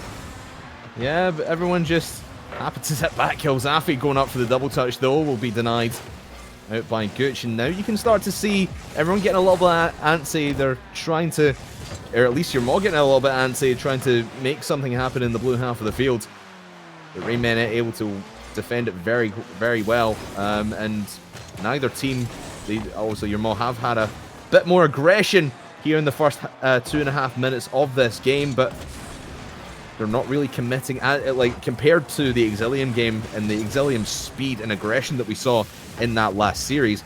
It's very restrained from both teams, and Yamor really not want to commit on too much of a play right now. Shots here now off the sideboard, challenging one. The ball will get played out into the center line. Here comes Calzafe on target, actually high of the crossbar, and Labyrinth there with a simple save. Shots coming in, passes out to Calzafe. 39 points, a boost to his name. Flick pass clean. Trying to bump out Gooch here, but I think he missed his touch. The player could come in for the midfield to try and strike in time, however. I don't think Yamor would have been able to make that play work, but they're back in the defense now. Clean up, high off the crossbar. Here comes Labyrinth with a redirect chance, and it is defended. Calzafe and Shots find their way out position. Cal as well into the midfield. Nice pinch away against one. Labyrinth will just stop it at the box now. Demoed out by Calzafe. Just pushed into the midfield. Now it's Clean. And a boost away from the back corner, but unable to find a strike in. It's just quickly returned now by the Yamor side. They are not letting as much control go the way of Rainmen as they really want to. They bounce to the corner, 100 boost to get picked up, balls up in position for Gooch and Labyrinth, and they both are going to miss out their touches. Good shot taken away by the side, or Clean high off the crossbar, but again, it's going to be a bit too inaccurate. But while Labyrinth will try, Clean just can't seem to find his way back in. The demo's in! Ooh. It's still saved by Calzafe. The follow-up from Gooch finally gets that first goal in. Took him 4 minutes to get there, but we have a lead. And the aggression from Rainmen was just too much for Yamor in the end. Calzafe with the tightest save he could ever make. But Gooch, great follow-up from him, making sure that one is not going anywhere but inside the orange net. Now with a minute left, can Yamor turn anything into a spark of offense? Because they have been, like I said, they have been a bit restrained, so now is the time to go a bit quicker and commit on a few more plays. Oh, Jesus. Not great. Not great if you're Yamor.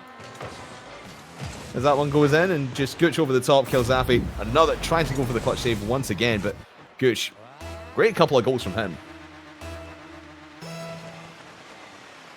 2-0. Calzafe actually almost returned a nice shot in against Labyrinth. The save will come out, however, by the Rainmen defender. It's Cal over Labyrinth, and follows his way back out from the corner. Shots trying to control. Good demo in from Labyrinth, but better demo from Cal, taking Gooch. And now he's got 100 boost, picked up the midfield, been evading them out. Gets a demo in on Gooch once again, but he gets his challenge, so it just returns this ball to the orange half. And I think that might be enough for the Rainmen side. One counter-attack up for Cal. He tries to take control, but touched that ball to a back pass rather than a forward offending strike. The shot's in against Clean. Clean will take control from this corner. Time stalling tactics right now being employed by the Rainmen. Just don't bother going for a goal. Don't bother allowing a counter-attack. Just put that ball on the floor and get the first game on the board for the Rainmen. And a very conservative game, I would say, from both teams. Everyone really just try to be as restrained as they possibly can. Yep. And you saw there, Yamor was. They were trying to commit on a few plays, but they weren't really taking too many risks. And I think if you're going to beat this men's side, because their ball control is very, very good, and their rotations are very, very, if you don't mind the pun here, clean. They're very. Let's put it this way: Rainmen are very good. Yamor need to be on top of them a lot more, especially from what obviously whoever wins this is going to go and face Exilium, who have just been playing at 1,000 miles an hour and just completely destroying everyone in the pace of game. If both of these teams, or whoever gets through from this semi-final matchup, if they play at that, whoever gets through, if they play at the speed they played in that game, they're going to lose to Exilium. But obviously, need to get past each other first here.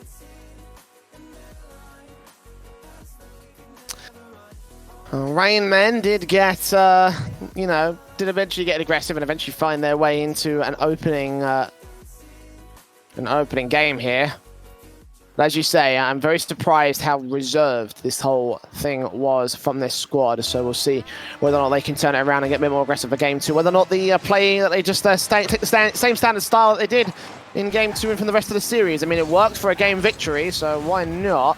A couple of defensive mistakes coming out from Ymore, though, did allow that to come to fruition for them. You can see Labyrinth trying to take the officially first shot on target. Crossbar in from Clean. Gooch comes up, also blocked off by Shots this time. And Cal's a fake. Now moves in the midfield. Labyrinth can block it. Shots goes up. Cal also in position. Good challenge. Second touch will not be allowed. Ball off the backboard for Calzafay, but no second player in position to try and get to that ball in time. It was right into the hands of the defenders instead. Labyrinth with the 100 boost, chases it up to the corner, gets a second 100 as well, and takes away any sort of resources here for Ymore. Gooch comes in, Clean is bumped, he still gets a touch out, but I think it may have been a bit too far of a wide setup for the likes of Labyrinth to be able to get a shot in. So in this first minute, it looks like it will be no goal scored, but a pretty decent amount of pressure coming in from Rainmen. Not unrelenting, but they have kept this ball in the orange half for basically the entire game so far.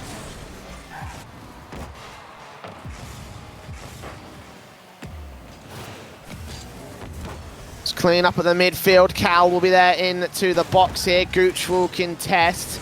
20 points of boost picked up. Big breakaway. No one's there to take it. A good shot by Cal is able to take it back. Labyrinth in. Calzafay with a clutch save and keeps it outside of that orange net as once again the offensive continues to pressure up here for the Rainmen side. Yeah, sorry about that last one. I didn't realize I was muted. But this shot's coming in for the shot. Labyrinth able to get it away. But what I was saying while I was muted and only talking to myself was that both teams really winning their fair share of 50-50s in this one, but obviously Rainmen just winning the ball in open space a little bit more and holding the defense of Ymore in their own half. But there's a breakaway from Calzafay, just disproving my point. Thank you very much. Great pass up from Shots and Cal. Good three-man play. Ball in. And stone cold for Ymore to kick things off here in game 2. Much better from them. They didn't score a single one of that last one.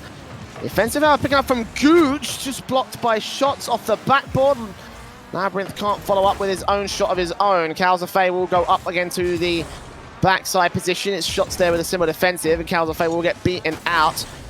Ball in for Gooch, missing out his touches. Calzafay will also be beaten on the wraparound. It's Labyrinth, Clean, trying to look for ways out. Demos in against Calzafay, and Labyrinth just can't gain control of the ball. They actually set it up for a decent shot, so the turnaround should come through from Ymore, trying to get the pressure reinstated. They have lost a majority of it throughout the course of this game. Past the Clean, meanwhile, off the crossbar. Labyrinth beats them all! And the bumps on the left-hand side of the defense throw Ymore completely out of whack. Yeah, and it was a team bump as well. Cal just gets taken out by Calzafay, his counterpart in the Cal department. But Labyrinth calculates that 1-2 perfection and squeezes it through the two defenders, going for that 1.5 minutes gone. About to be 2.5 minutes gone, 2.5 to go in this one. It's very, very even in this chess match of a game 2. Yeah, it's definitely felt like a chess match, very slow and steady.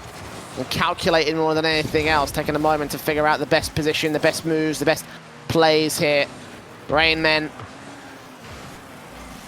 having a whole lot of shots put against their target, but the ones that are going are looking a little bit dangerous for the setup. Not quite for the actual goals themselves, though. Ymore have struggled in that front.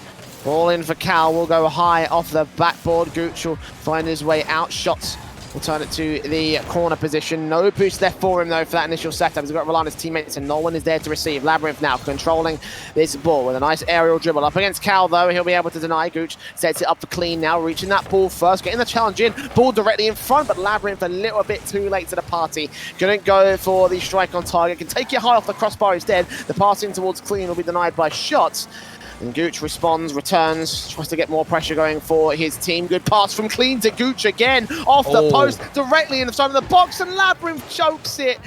A few extra seconds, might have given him the way in, but as it stands, we're still evens on the board. Oh, Labyrinth, you've got to hit those shots, man, especially when the rest of your team has had a great possession down here in the orange half and still continues to have this possession in your Moz side of the field. But it's very methodical from both teams. Nice probably from Cal, and he does get it past Gooch. My oh my, great upfield pass from Calzafay, and Cal takes it the rest of the way. beating out Labyrinth with a small redirect, forcing Gooch into an awkward challenge, and Yamor have the lead once again. All ones on the clock. And this just got real interesting for Yamor as they get yet another one in. Rainmen, no idea how to comprehend that, and they lose control of the entire of game 2. Yeah, you can see Labyrinth just taking things slowly. Not really sure where that ball's going. I don't think he saw Kelzafi coming in over the top there, and was it not able to react in time as he was in a very, very unfavorable position off the kickoff there. But yeah, your Maw certainly have shown their flair here in game number 2, and it looks the things, or at least in position to go and take this one away. Onto the scoreboard. Cal with a nice bump onto Gooch there, but no follow-up will come. Now with 45 seconds to go, Rainmen, first big challenge for them in this series, and I don't think it will be the last. A save from Labyrinth. Gooch turns it over to him. 30 seconds on the clock and this ball goes close. Labyrinth can't look for a secondary touch. Gooch will go backboard. Cal barely defends it, and Clean finds his way in with a shot, but that commitment will leave them with a 4th goal for Yamor. So there certainly won't be any way back in for Raymond at this stage. Had to go for a bit of an aggressive commitment at this stage because, you know, obviously they're probably going to lose the game if they didn't. So yeah, they took their risks, they rolled the dice. In the end, it comes up black, and this game will come up black for Yamor as they go 4-1 up in the series. Wow, excuse me, in the game. Not quite yet. They've won already. Look at Jay leaking the script for this series. I mean, they're not going to win the series. They go so far as to 5-1 up in the series. There you go. They go further beyond here, Crafters. How's that? 1-5 at 15. Life imitates art, I guess, somehow. But yeah, great game for in the books there for Yamor, and really setting themselves up for success in this series. I imagine that first game really wasn't their best showing, but now they have they've warmed up, they have the momentum on their side going into the 3rd game now, and Raymen a little bit on the back foot, not really sure how to contend with the Yamor side who started stunning on the aggression quite heavily. And there you go, eventually turning that 1-1 on the board. The series is all evened out, despite a pretty confident start from Rainman. I thought that it would have a bit more of confidence coming into the end of that, coming into the beginning of this particular game. And indeed, they did show a little bit of it, but Yamor was able to keep pace and readjusted. And I think the 60 seconds that these guys are taking every single game seems to give them the way to sort of like worm their way back into this matchup. Yamor are not ready, though. They are not readying up yet. They are taking a moment to sort of like have this chat, figure things out, and go from there, because, you know, I think they know that the Rainmen will be at the advantage going forward, even though they are 5-1 up in this game, even though they've managed to take quite a decent stomper of a match against that side. They realize that this can be turned around so easily. Yeah, so easily. I mean, Exhibit A, PI versus Exilium. Exilium with a massive strong arm round, or chokehold, excuse me, round PI, and then they almost started creeping themselves back into it. But yeah, Yamor, it's a confidence booster, that 5-1, but they can't get too cocky from it, like we saw with Exilium. They wanted to control the pace of the game, and I talked in that game number 1 just there about how Rainmen and Yamor were just trying to figure each other out and were being very reserved, and I think we saw Yamor letting a few things out of the rabbit's hat, and it works out for them very well in that game number 2. Can they keep it up in game number 3, though? But it was a great save to start things off. Good block from shots. No way! Cal gifted an open net. Was that shots that wrapped around and got the bump? Oh my God, he is the hero of the defense and the offense for Yamor. It's just over 15 seconds in, they started things off on the right foot. Yeah, shots. What awareness to realize Gooch was there and just to delete him off the face of the earth. Cal try to play it slow round clean. Won't get anything off the kickoff there. But yeah, now you can see Yamor starting to get into the flow of things. They're starting to bring their aggression and bring their style of play into this series, because they were not confident in that game number 1. That 5-1, like we said, is giving them confidence. They just can't get too carried away with it. The ball sent it up here by Yamor. And past this first minute, they are looking for yet another goal. They turn around for Labyrinth. Now from that corner, just beaten out by one. Shot steers it over to the midfield, and Clean will try and respond with a secondary touch in. Nice play. Calzafay takes it away. And now Gooch challenging on towards Shots. Turned away by Labyrinth now as he sideboard bounces into the corner. Cal will try to take some sort of control. Ymore have been denied by Rain Men. I say that though, and that defensive is looking more suspect. Now they've seen that shot, that Shots have been able to bump them out of the way. It seems like they've eased off the gas pedal when realistically you need to sort of like hold more of the defense than anything else. Try and stop those bumps from being a liability in the back line. Yeah, absolutely, and especially in the part of Gooch there, you saw him just coming in, just diving straight at that ball. He was lucky he had Labyrinth in the back line to support him, but like you mentioned, if you're more going to be bumping and demoing people on the back line, you cannot expect there's always going to be someone behind you. Even if you're leaving someone and going out to get make a challenge on the ball, you cannot expect you're not going to be the last man back. You always have to assume you're the last man back and really hit your touches, and that was not a great play from Gooch, but at least they saved the bacon for the moment and clear their lines. Cal up into this midfield. Clean will try to turn it back to a decent shot here. They're getting a couple of good offensive opportunities, but they're not quite as active and aggressive as you want to see from a team like the Rainmen. They need to step it up. Shots will take this from the corner. Good bounce out from Clean. It's Calzafay that tees it up, and Shots will be able to get a little bit of control. Teeing up again against Gooch, and he barely gets the defense in. Labyrinth as well. Bouncing off that corner. Gooch back on to the other side corner. Ball centered up. Clean find his way up with a decent setup. Now it's Gooch taking his control back to the corner again. It's just playing into the hands of Ymore. They know exactly where this ball is set to go. They've got good prediction on what Rain Men are going to do. Denying everything. Ball in from Gooch to the corner now. Shots will wrap back over and try and challenge him.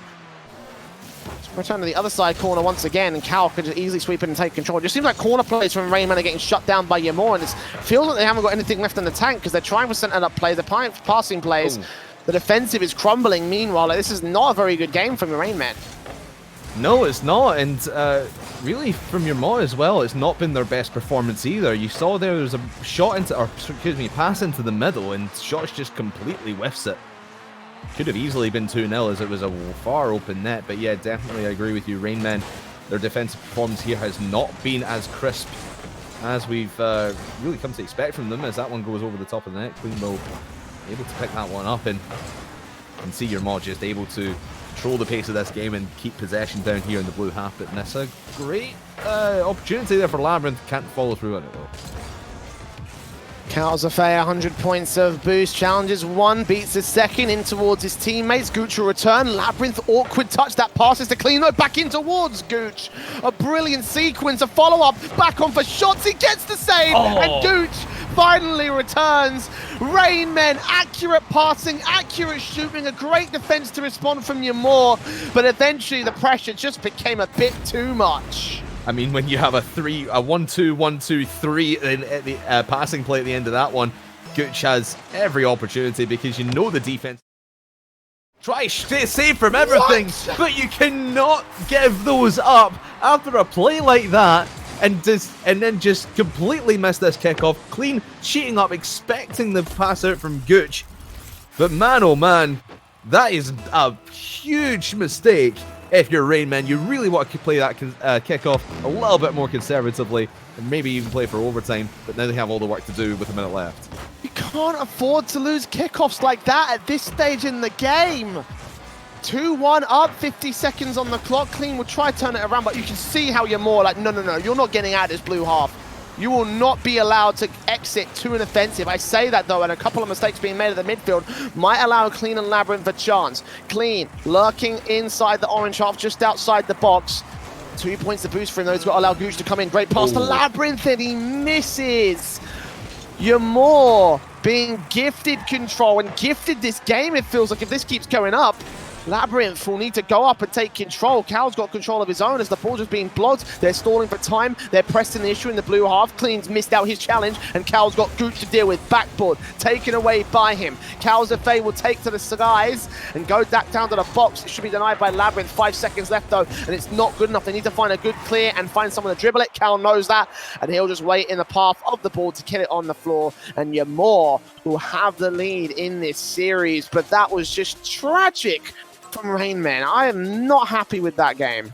Now, a lot of kickoff goals, when they happen, can sometimes just come down to luck, but that one from Rainman, at least letting that one in from Rainman, was just a massive mistake. I mean, I mentioned it, you had Clean cheating up and Gooch on the ball, and then Labyrinth was just away getting boost, as the keeper really should do. But if you're going to do that, you can't have someone cheating as close as he did, and then just shot able to go straight down the middle and punish Rainmen for their bad positioning off that kickoff.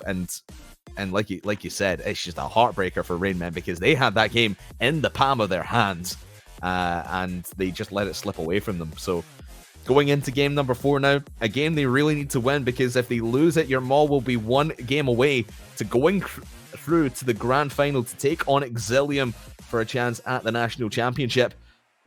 But man, oh man, Jay, if Rainmen are going to perform like that in game number 4, it's all over, in my opinion.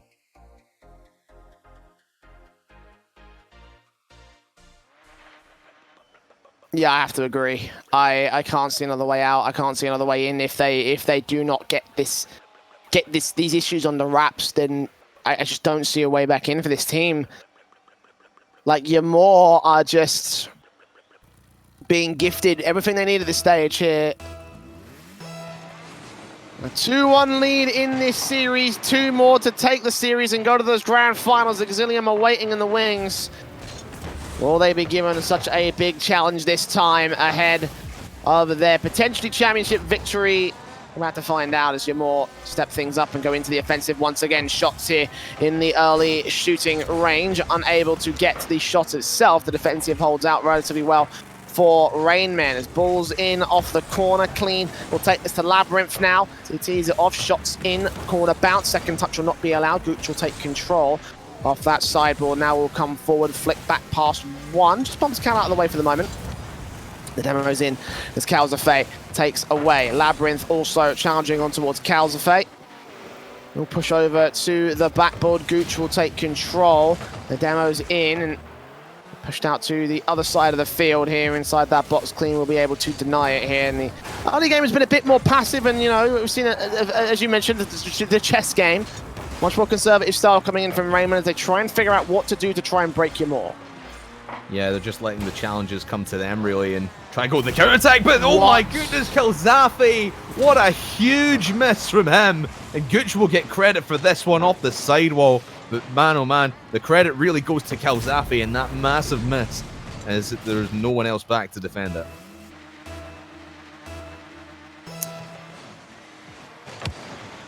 If not really much. I don't know how to feel about that one. On the one hand, I'm glad Rainman have finally started to fix some issues. On the other hand, that shouldn't have been a goal by any stretch of the imagination. Shouldn't have. Honestly, shouldn't have. And, I mean, I was thinking just in the break there about the Rainman's last game, about how they were kind of just beating themselves half the time. It wasn't really your Maw outplaying them. They were just making so many mistakes that your Maw had the advantage. Now your Maw are starting to make those mistakes as well, whereas Rainmen are starting to pull themselves together a little bit. But if Calzafay and the rest of his crew are going to do things like that and just completely whiff balls, it could be an interesting one. That's all I'll say. Oh, that challenge throws Gooch off entirely. If Shots takes this up, thankfully he doesn't. That ball is still on, however, from Gooch. That could have been dangerous. But that little bump play, that challenge coming in from the Rainman, he could have thrown off the entire defensive. And those same mistakes are coming out here in game 4. Clean trying to go for a shot in. It's Shots that gets the save. And Gooch backed up in that box. Will challenge from Cal. Shots and Calzafay will also tee back off to the sideboard. Labyrinth will find his way out of the center line. Gooch will move forward, 56 points of boost, and he'll look for an aerial shot back in, on target, on the box. Calzafay can't get that save, and Rainman will be 2-0 up at halftime. Yeah, and I think everyone on your Maw side was expecting Shots to win that challenge, and then Cal, another big missed touch in the air, or rather a completely whiffed touch, I should say, as he went for the aerial up there, and Gooch able to take it over him. So these missed shots from your Maw are really killing them just now. Still 2.5 minutes to go in this game number 4 to at least put them on to match point. That's a big demo from Shots onto Clean, but Cal can't bring it through and put it in prime position to score. Sideboard into the corner from Calzafay, taken away by Clean. Gooch going up, here comes Shots. It's a bit too far wide. Calzafay and Cal both going up in the midfield, challenging the control to still sit over to this blue half. Cal with a bit of a miss, will leave Calzafay instead to take that pressure away. The Gooch tees it up, Cal will put it out to his teammate. Calzafay can just about get there, no. It's Labyrinth in with control, and Shots went in with his own control. A good shot to the left-hand side of the field, but bouncing off that post. Backboard in from Calzafay. Here comes Cal with one final attempt. Shots has got boost as well, but can only demo out Gooch. Not to be on the shot, even though the play was looking pretty good by Yamor. They are stepping things up and continuing to try and bring back the magic against the Rain Men. A couple of defenses going back over to that blue half. The pressure remounts itself. And it does, but like you said, you can see Yamor starting to challenge deep in the blue territory, but they just cannot get past that last man. Maybe a couple of demo plays as Rain Men are starting to bring out now, but maybe too little too late in this game number 4, and we were staring 2-2 in the face of this series, but not unless Cal has something to do with it, as he had a no-post dribble play down the middle. Shots will go to the near side post, excuse me. Not able to get anything dropped, but if they score now off of Cal, it might happen. It will not. Gooch able to save it away. One more shot from Calzafay will end this possession. They really needed to score there, Jay, if they had any chance in this game number 4. Clean there with a save. Gooch out to the sideboard. Cal onto the backboard, taken away inside that box. Shots in Cal round the corner here. Clean will tee it off into the orange half to try and stall for time, give Rainman the easy victory. Cal can't quite gain control of this ball, so his offensive will not be enough. Unless Shots manages to score past Clean, he won't.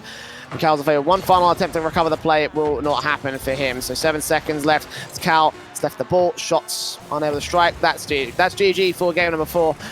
All evened out between the Rain Men and Yamor.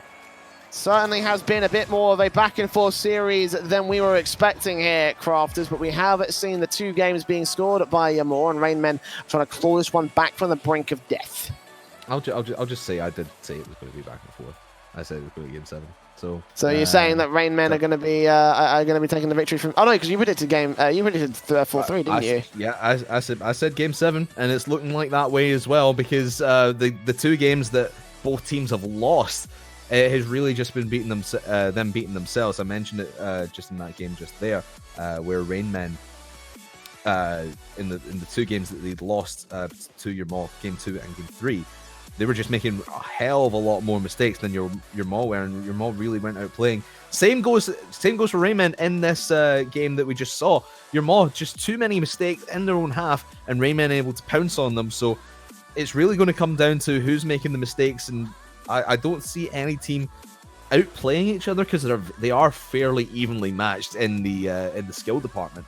It just comes down to nerves and who's going to make mistakes. And in that last one, it happened to be your Maw. In the last 2 before that, it was Rain Men making all the mistakes. So what am I looking for? Carnival of Carnage is what we'll call it. I don't know where that came from, but it's Carnival now. I'll leave that tongue twister to your own devices there, Crafters. Thank you, man. This ball twister from Shots. Manages to control with all of his teammates there to support that ball out. Great touch, great backboard, 0 angle. First on the board for Yamor.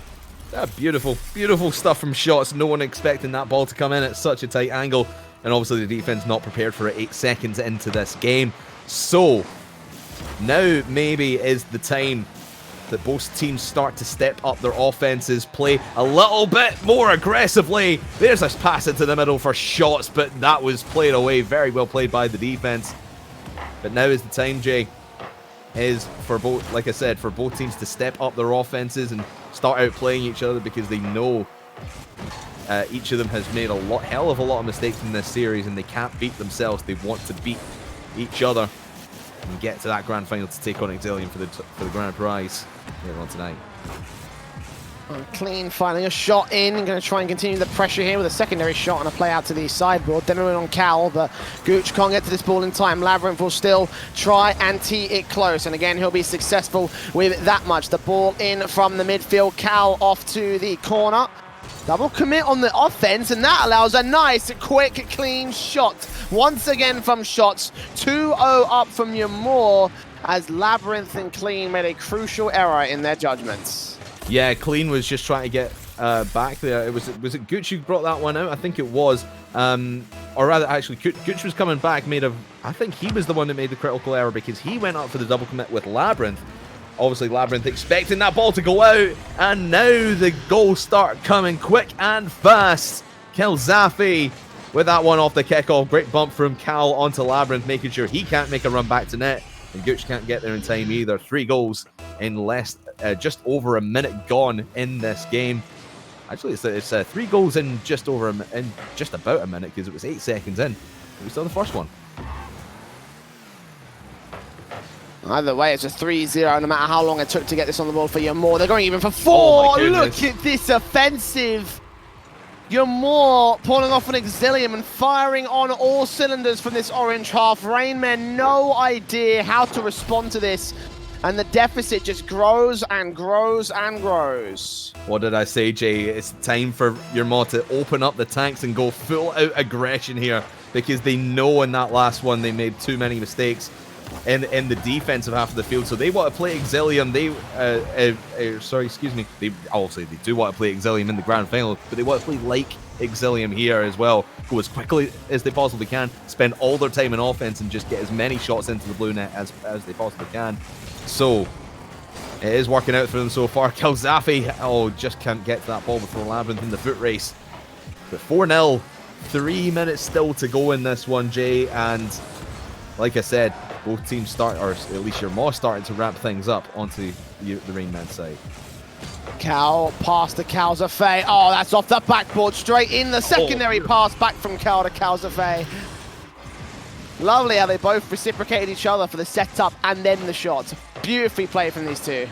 The Calzafi connection makes it happen once again. Nice passes between the two of them, like you mentioned, Jay. And it's just all glory here to Yamor. Fantastic play from them. Not really any way back in this one so far if they're playing the way that they are for Rainmen.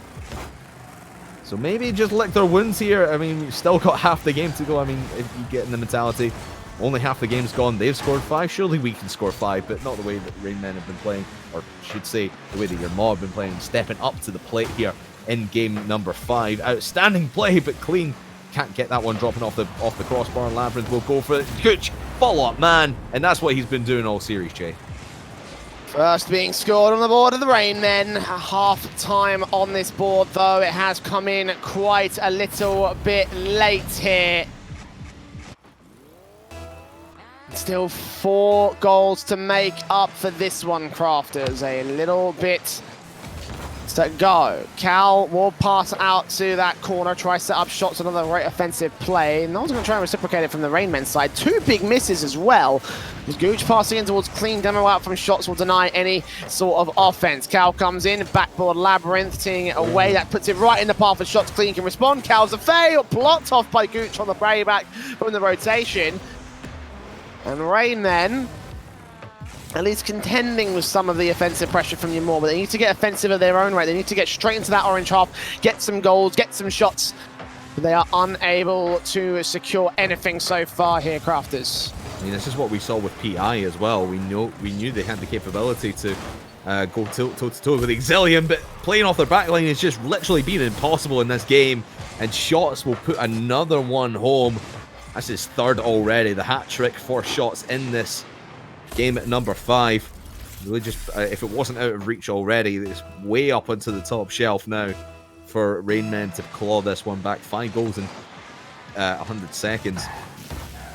Almost impossible, but not impossible. Just highly unlikely. It could have been the Brazil there from Cal, but not able to turn that one in.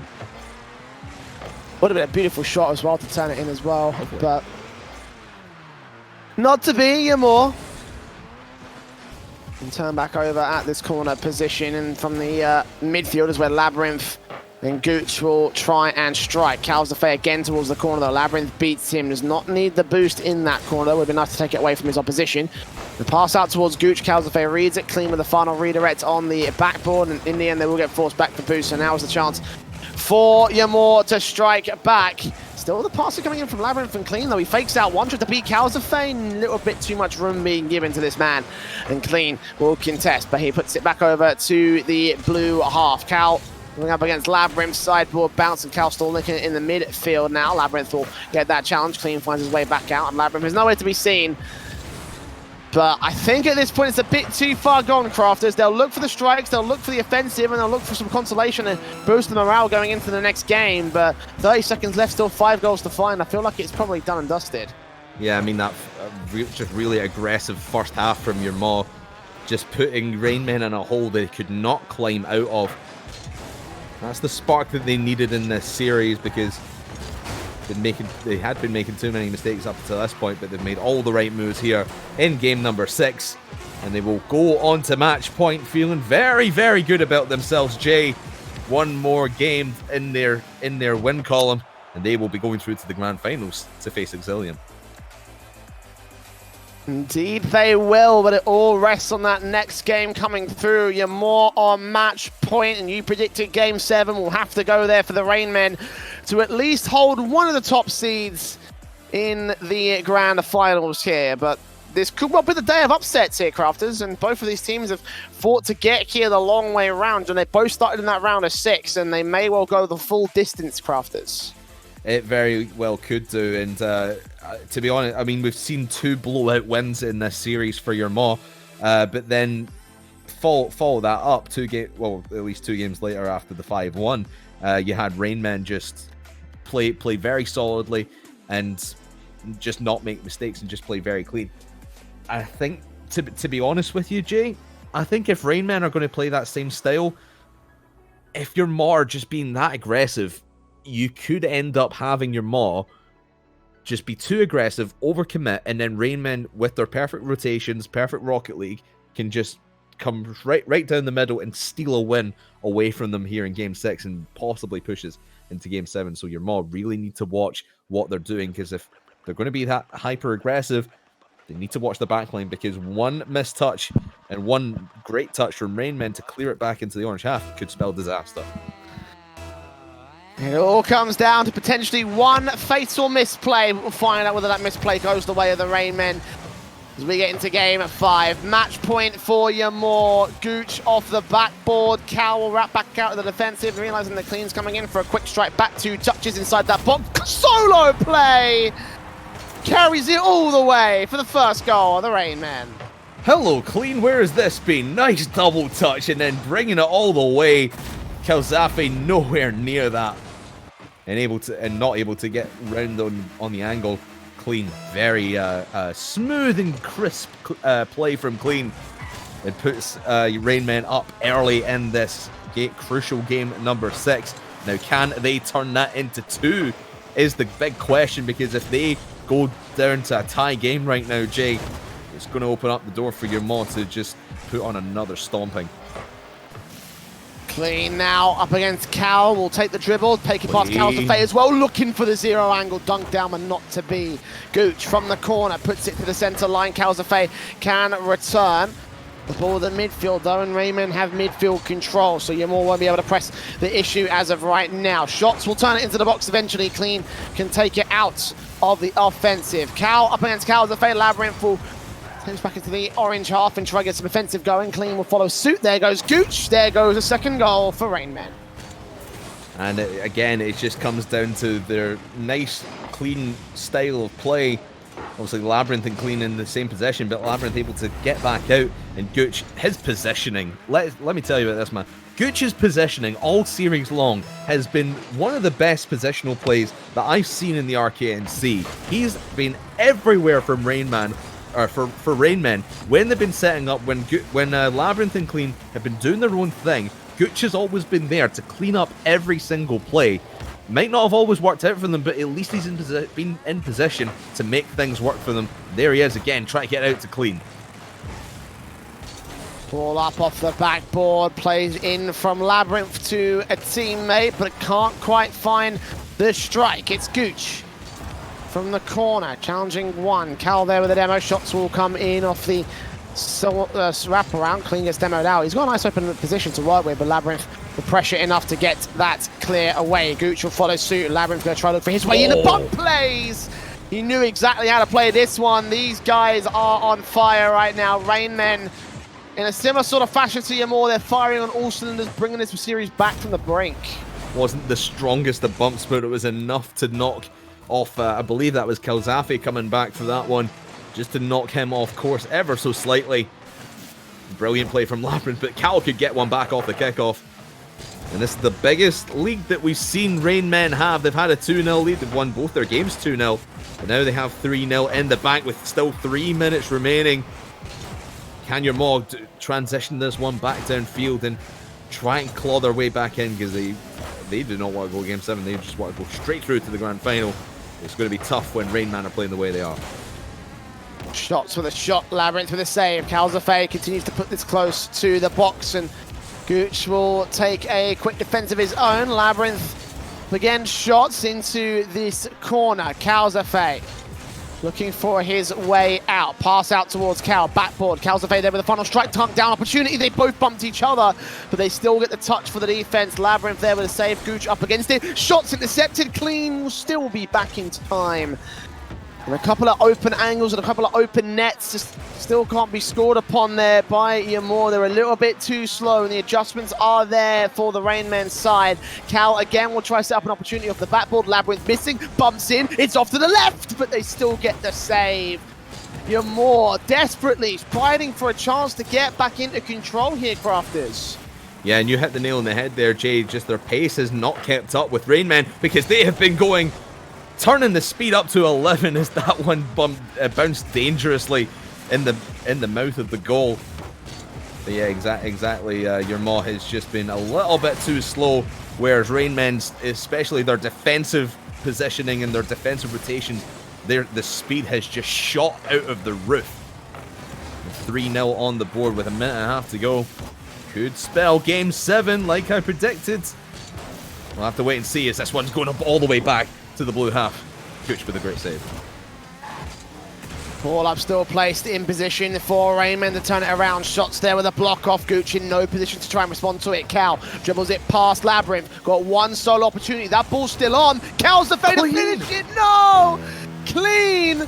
Squeaky clean in the defensive. He's got no corona issues as Labyrinth now has to hold this defensive back over for the Rainmen side. You're more so close yet so far on so many occasions as Gooch and Labyrinth try and get back to the corner, get the offensive going back for the Rainmen side. Stall for time, because in 40 seconds a 3-0 comeback will be so difficult to make happen, and the 30-second gongs are about to sound as well. I have a feeling we're going to game 7, Crafters. I have a feeling your prediction may be a little bit closer to the truth than what we expect, as Clean looks for a shot down. It won't quite happen, but Labyrinth's one will. It's game 6. Wow.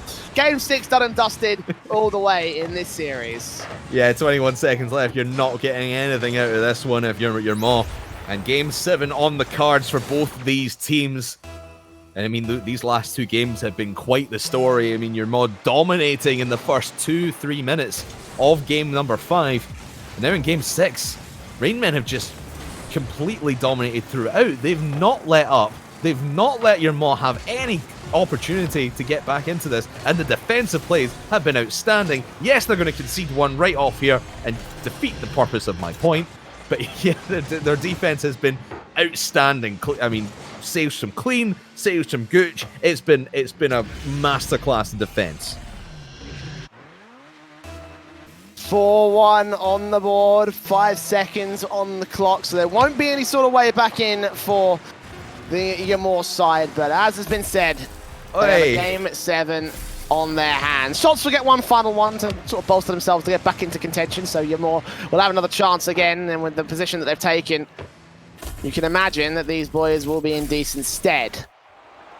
Regardless though, the Rainmen have had a back and forth affair from the start, and if all trends are followed, in theory, again, just based off trends alone, and that means that the Immortal side should be able to take this final game. What are your thoughts, Crafters?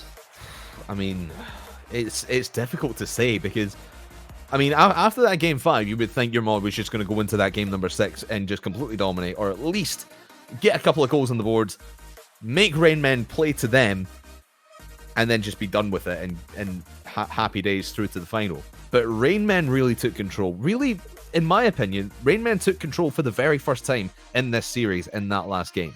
Because in the couple of games that they did win, I mentioned it before, your Maul were just making too many mistakes. Your Maul were playing at a very, very good level there, but Rain Men had stepped everything up by not just 1 gear, but 2 or 3 gears into high gear, and they're just playing out of their mind. I mean, 5 saves alone for Gooch, 10 in total for the Rain Men side.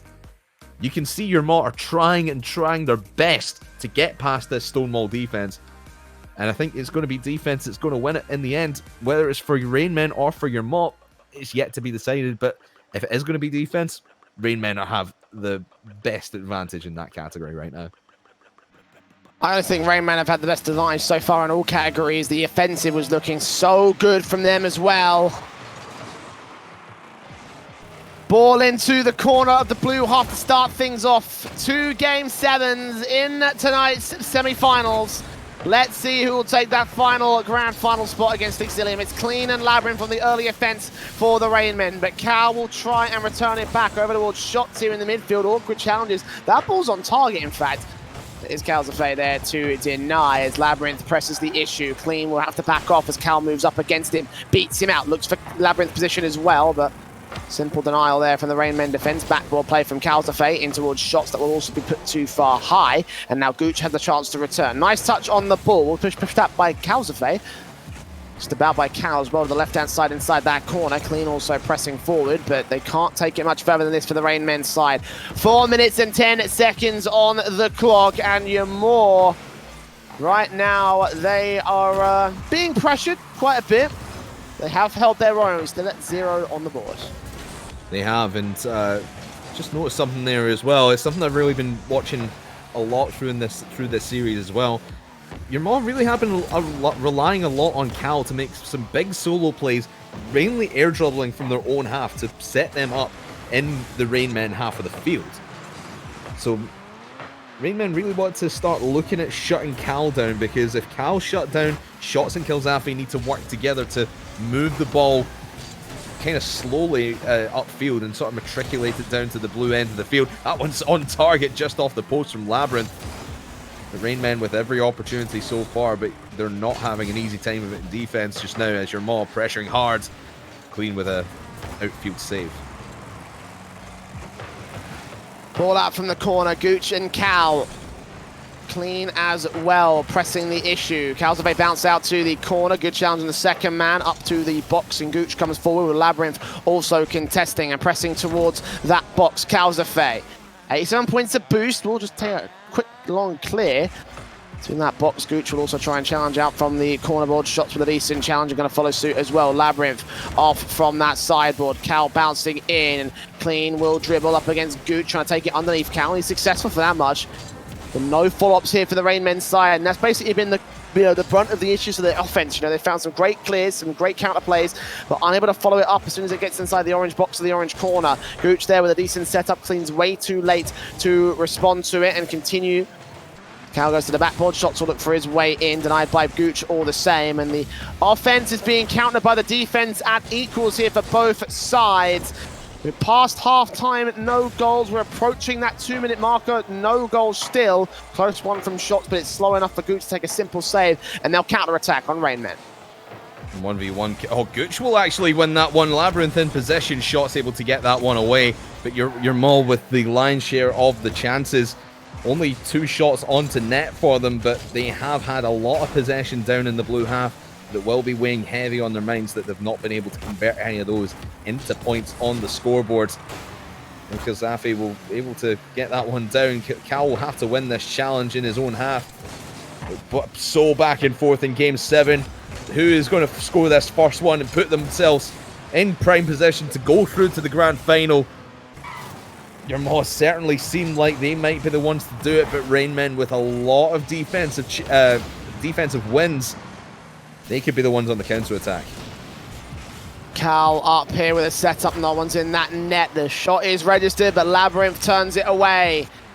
He passes out to the orange half as well. Second touch against shots. Actually beats out clean for it. It's all up to Gooch now. No boost left for him. He will still get it off the backboard. Calzafate back on the backboard of his own right, and Labyrinth with a clear away. Now's the chance. Gooch will chase this upfield, looking for his shot in. Shots will get there first and deny. And now they return to ping pong, turning up against clean. Only got Labyrinth here to be inside that corner off the ceiling. Shots will look for a pinch down inside the box. It will be denied. Cal tees up though. Clean getting bumped out of the way. He will get off that backboard in the end. And pass out towards Gooch, who returns to the offensive pressure for Rainmen, but again, just no follow-ups coming in from these boys. You're more allowed corner control, allowed ball control, and allowed box control in the orange half. Shots being challenged for the midfield now. So he tries to get some offensive going, and it's Calzafate and Cal. He held back, trying to look for their way back in to follow it up. In the end, it's Clean and Labyrinth with their touches and out to the midfield line. Clean going to pinch it out past one, but two more swing into place and they have control. Gooch off the backboard. Calzafate will take it away. Labyrinth in one final response. The demo in against shots could open things up, but Cal is there to back it all up, and the ball will hit the floor for overtime. 0-0 on the board. It will be a 1-0 Game 7 to take us to the grand finals for Yamor and Rainmen.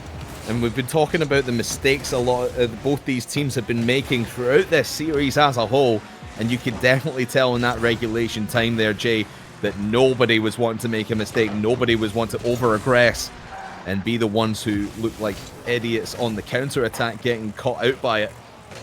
So one man back at least for both of these teams for the moment, but the Moss starting to be a little bit more aggressive. They want to get this overtime done and dusted. But it's going to be very, very nervy for both teams. One goal Big miss. to decide their seasons. Big miss from Shots, could have opened up that back line, but Cal is there for the save, and Shots will try to turn it away at the midfield. Calzafate blocked off inside that box. Cal's got to get this touch out. It's a bit weak, but it does beat out Labyrinth. And Clean can try and respond to it. He doesn't get a beautiful shot on target, but he will take it out for the midfield. Gooch in from the corner. Clean gonna look for his way in. Big miss, but he will leave for Labyrinth instead. Beats out one. Cal, awkward touch again, takes it away from Gooch's position. So all in all, even though it's looking a bit suspect, Yamor are keeping a hold of the back line. Shots, no boost, but he takes it to the floor. Calzafate and Cal, both players being contested by all players that inserting themselves into the defensive line, but that will not turn to a goal. Instead, it turns back to the blue half as Yamor finally get their first attacking offensive opportunity of the overtime, but they will not be able to find the goal. They will not be able to find the winner here. Cal and Gooch contesting from the corner. Labyrinth beating out one. That ball is up, and Cal will just push it out of the danger zone. Gooch still back in. Oh, here comes Clean, and that is too far wide for Rainmen. Yeah, Rainmen, though, are winning a lot of these challenges, especially down in the orange half of the field, so they're putting a lot of pressure onto this Yamor net. They are dealing with it in various different ways. Obviously, Cal with that great save that he managed to pinch away. Oh, that's a massive touch from Shots to keep that one in position. Calzafate can't get to it in time, and they will have to lick their wounds. And actually, oh, that's a big miss from the defender there as Cal falls that one round, but everyone else from Yamor was rotated back, expecting the ball to come back. Could have been it was a big chance. Came and gone for Yamor as we tick towards 2.5 minutes gone here in overtime. Yeah, a couple of key misses on that defensive, though. This could be a bit more awkward for Rainmen than what you might expect. Yamor from the corner. Calzafate tees this up and over. Gooch is here. And so is Labyrinth swinging in for the control. No boost for him, though. They've been pretty boost starved as of right now for the Rainmen.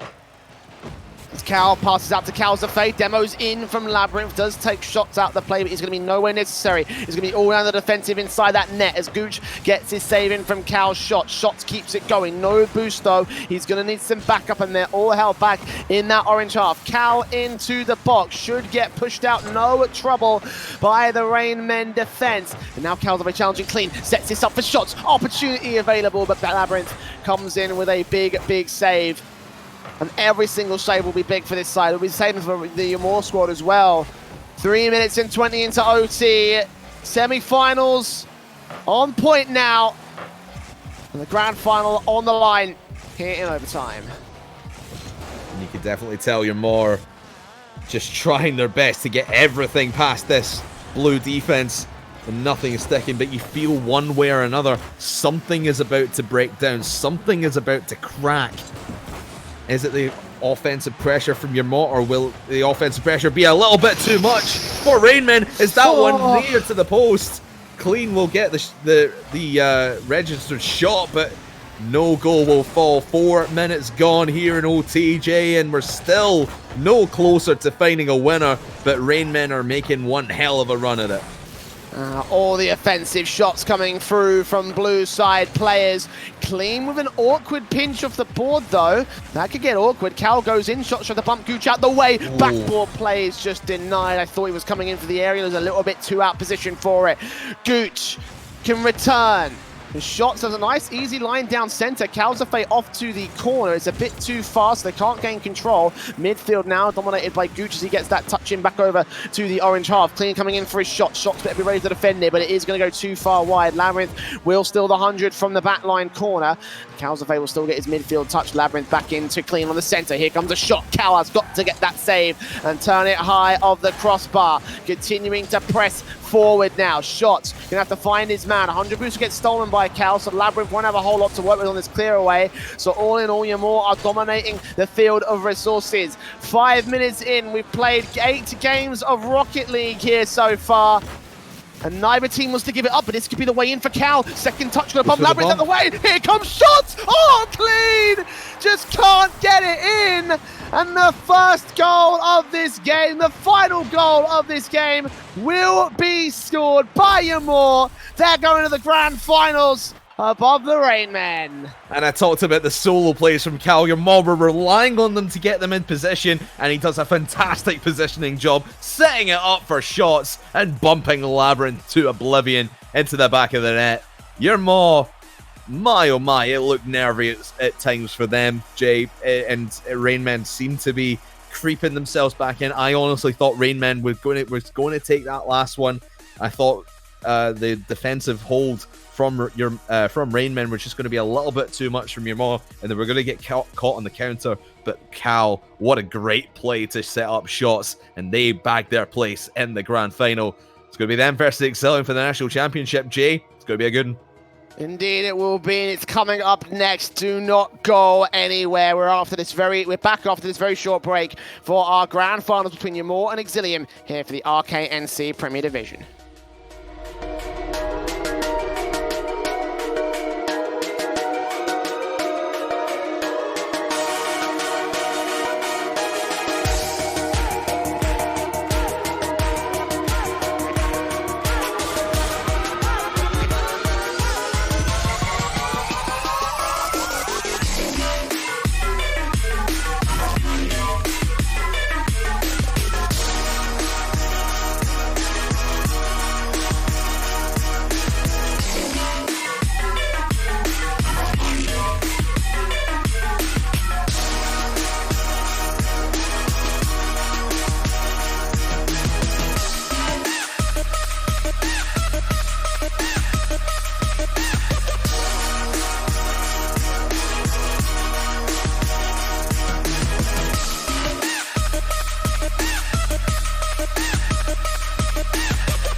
Welcome back, ladies and gentlemen, to the RKNC Premier Division. We started this season with 2 groups of 6 teams, 12 teams total, of which they all hoped that they would get their way to this very moment here, the grand finals of the RKNC. And the 2 teams that so happen to be standing at the end of it, against all odds, it feels like, Crafters, is Exilium and Yamor. They took on the top seeds of their respective groups, the teams that we thought would be in these positions, and now they look to take the trophy all for themselves. For the final time this season, I'm the Eternal J. I'm joined by Craftman here.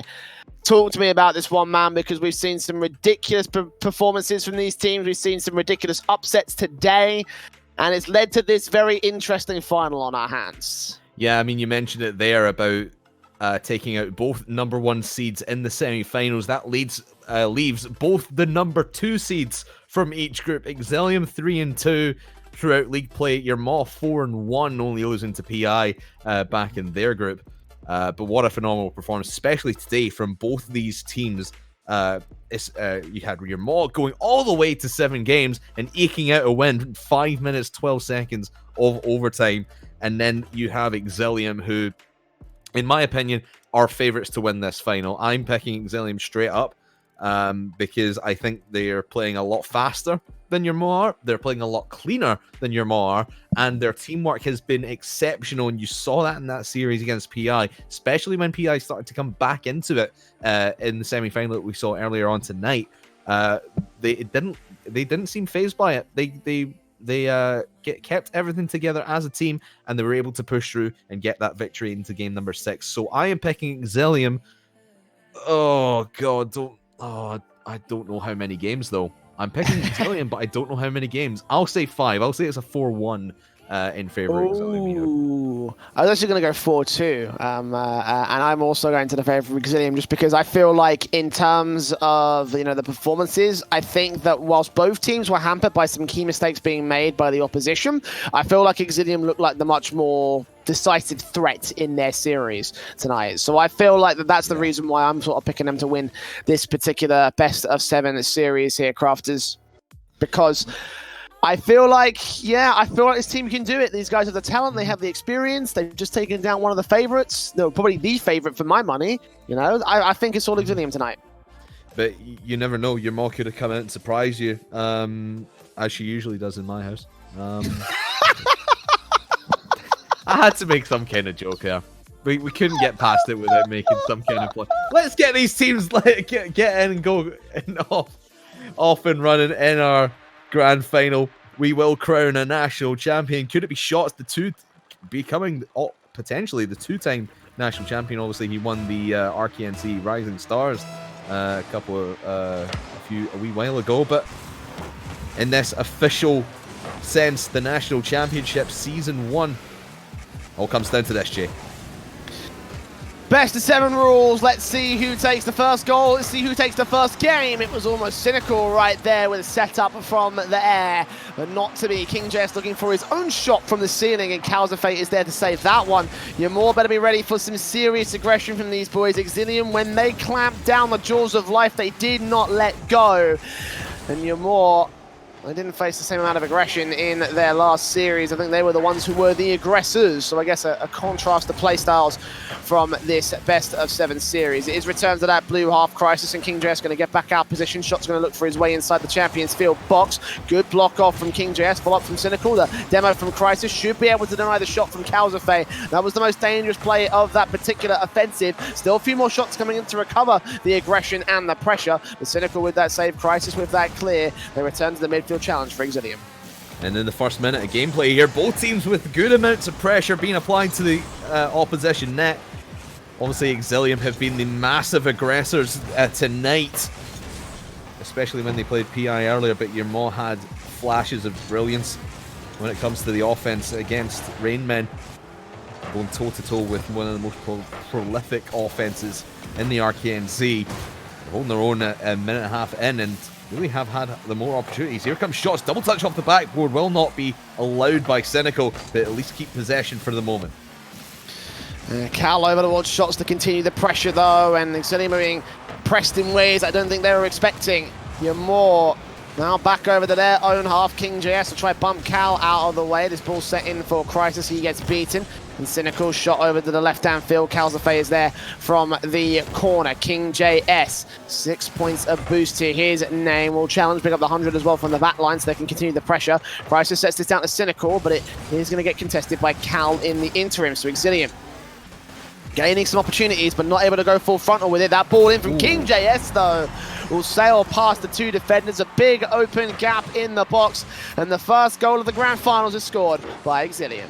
And for me, this is just a misplay by Cal. He was sort of spinning around the other end of the post there, not really sure where he was going, where the ball was going to end up. He really should have just stuck on that back post, waited for the shot to come in, but he was a little bit too far out, and that opens up the gap for King JS to take the first goal of this grand final. That ball's still in a dangerous position as well. A follow-up could have easily put a second one in. King JS will press it off the backboard a second time. Cynical will have to leave that one for Crisis. That ball's sailing a little bit too quick for him. Now Cal up, challenged again on Cynical's part into the box and out to the corner. King JS will contest shots as well.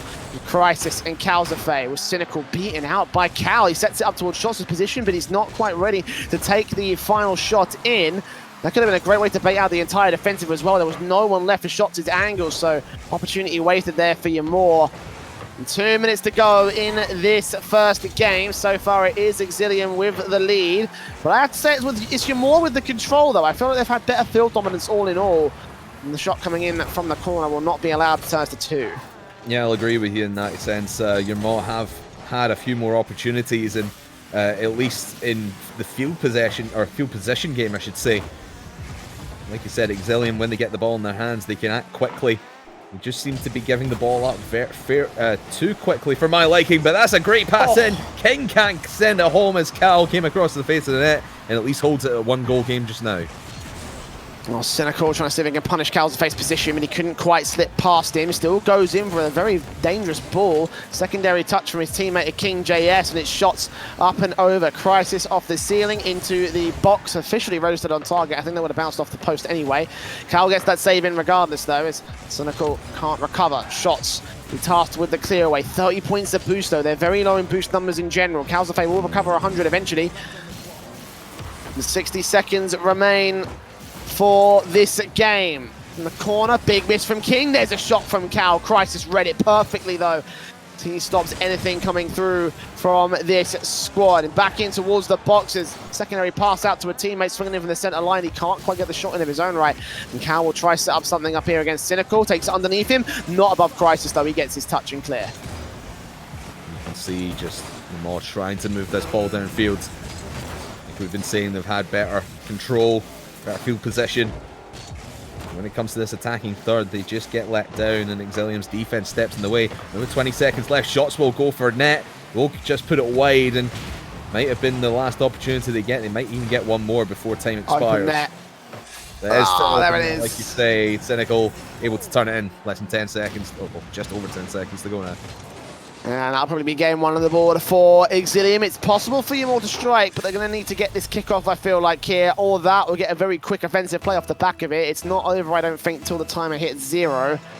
At that point, it, well, most certainly will be. And yeah, there's a kickoff going pretty awry. Calzafay not getting his touch confident either. Shots returning towards Cal. Potentially a goal at the last second. No, King JS blocks it. And that ball blocks the floor. First on the board for Exilium here as they are taking game one of our grand finals above Ymor. Not quite as confident in the early game as we were expecting though, Crafts. No, it really wasn't, and Exilium just try to ease themselves back into this one. We're also getting reports of Cynical having a couple of issues with his machine, but he's going to just power through for the moment. But I mean, the stats don't show any issues. He's got 4 shots on target, higher than anyone of his team. Like, he is the absolutely MVP. He is still performing at a high level, battling through adversity there. But for your mod, I mentioned in the last series as well that they were trying to funnel a lot of things through Cal and get Cal to set them up, and it shows there 5 shots total from your mod. All five of them were from Cal. And you can, in the chat there, I don't know, it's probably not on stream, but Cal's just asking Exilium, can we have man? Oh no, I thought he was asking, can we have midfield? He's asking to They go want back to Manfield. They want to go back to Manfield. We can't change it now. We're locked in. Well, at least for the next game to Champions Field. We'll get word from our admins to see if we get allowed to do that. Although I have oh, there we go. I loaded into the lobby myself. No one else was here. I was very worried. I was very alone, very scared. Well, this is awkward. Neither team is joining the team. I think they really want to play Manfield. Oh no, they're going. It's fine. There we go. It's all good. Hey. It's all good. Here we go. Game 2 for the board here for Exilium and Yamor. And again, Exilium have everything that they require at this stage. The opening game, the opening goals went their way as well. Cynical up against shots to the sideboard. Shots will put us close towards the box. I'm officially on target. I think that actually would have been an on-target goal if it had gone past the defense, but the defense holds its own. Cal over towards Calzafay. Calzafay back in with a decent opportunity, but a little bit wide on the turning circle. Cynical will take his save and a quick counter-attack to get the first in for Exilium. Very quickly played for Exilium. You could see Yermo was trying to pressure as much as they could. Just lost the ball there, and Cynical on the cleanup crew. An open net, fairly easy shot for him. 26 seconds to make that into this game. You can see Yermo, they were trying to get everything going at the end of the last game. They couldn't make anything, and they're trying to pick up where they left off here in game number 2.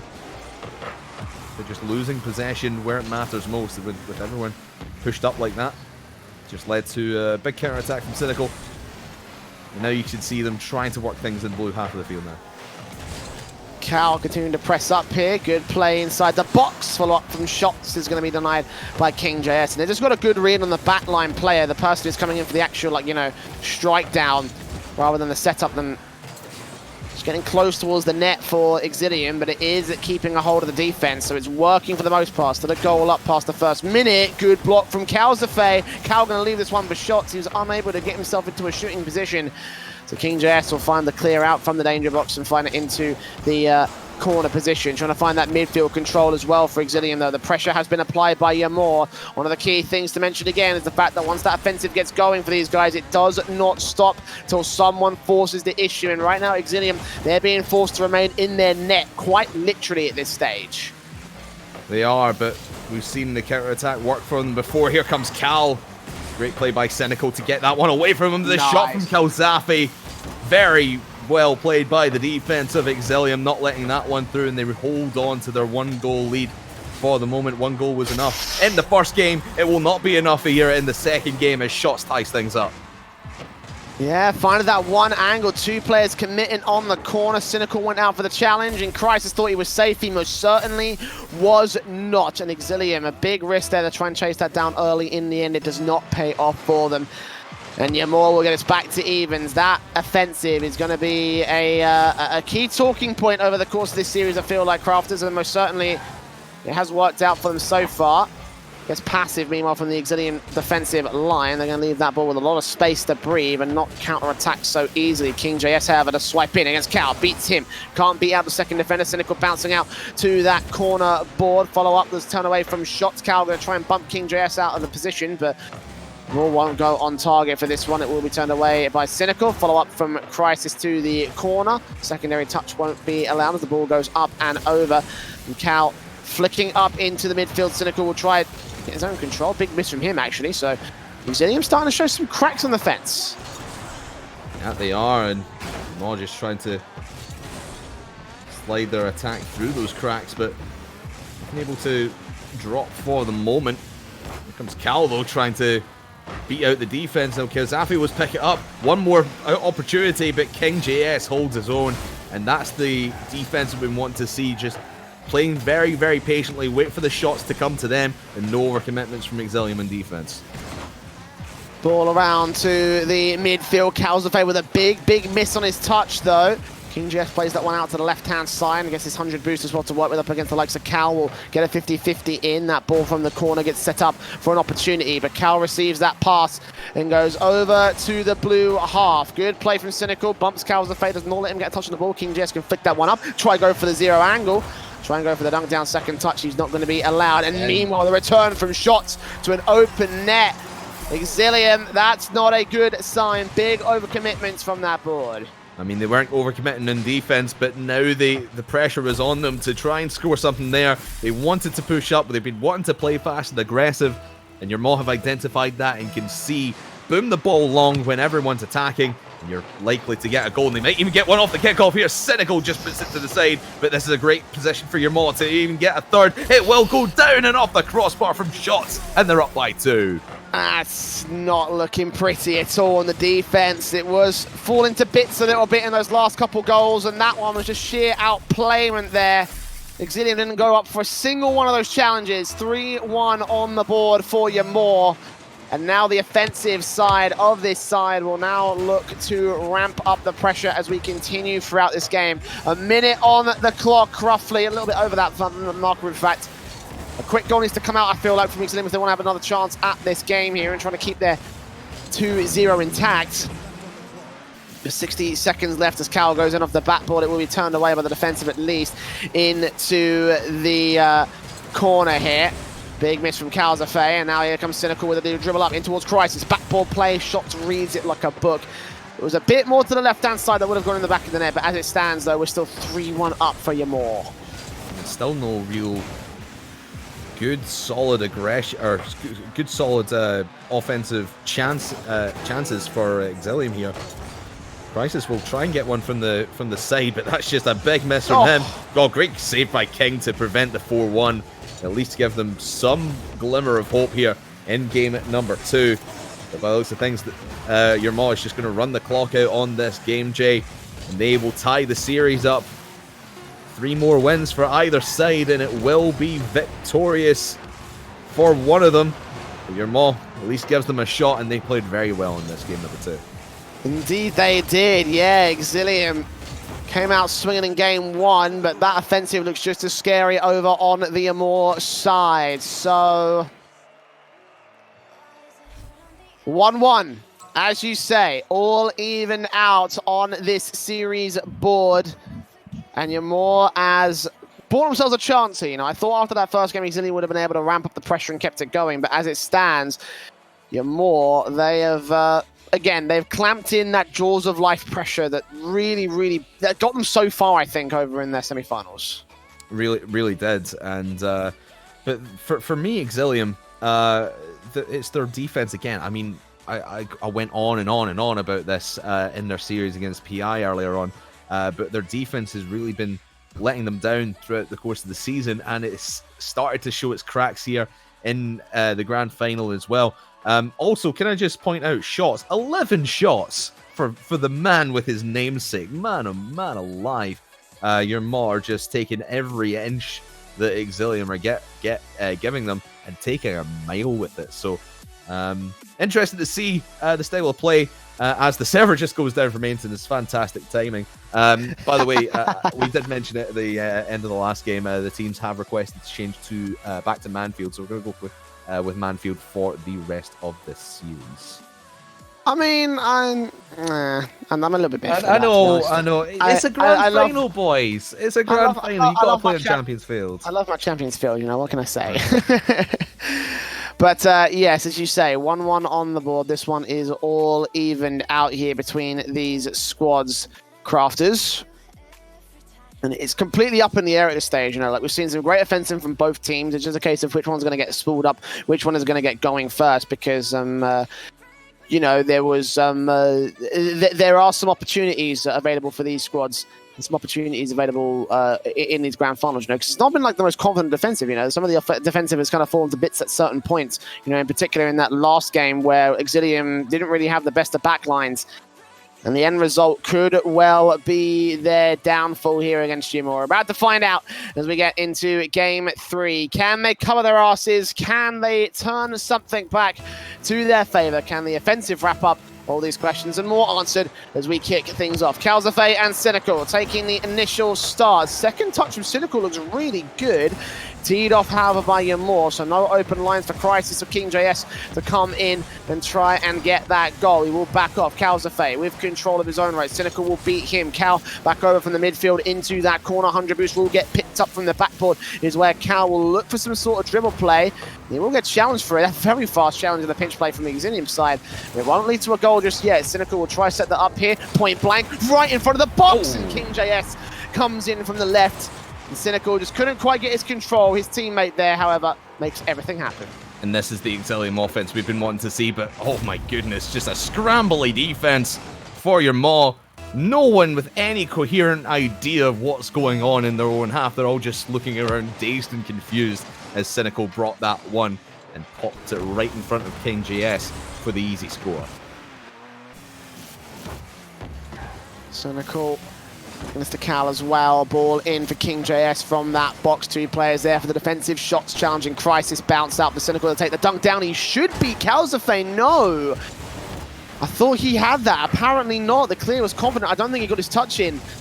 Either way, that'll be costly towards Exilium as they now get pressured in, but fortunately they can break up the offense and turn it back over to the orange box before anything else. Good block from Shots takes away King JS. And Calzafay there off the corner of his own right. Cynical will put an official shot on target. King JS will go to the backboard, look for his second touch. It won't happen, but no more backup there in the midfield. They'll fall back to for the Exilium side. Good play from Cynical, again off the crossbar, taking shot after shot against Yamor. And Shots will turn this over to the corner as they try and set something back up here for the Yamor side in that blue half offensive.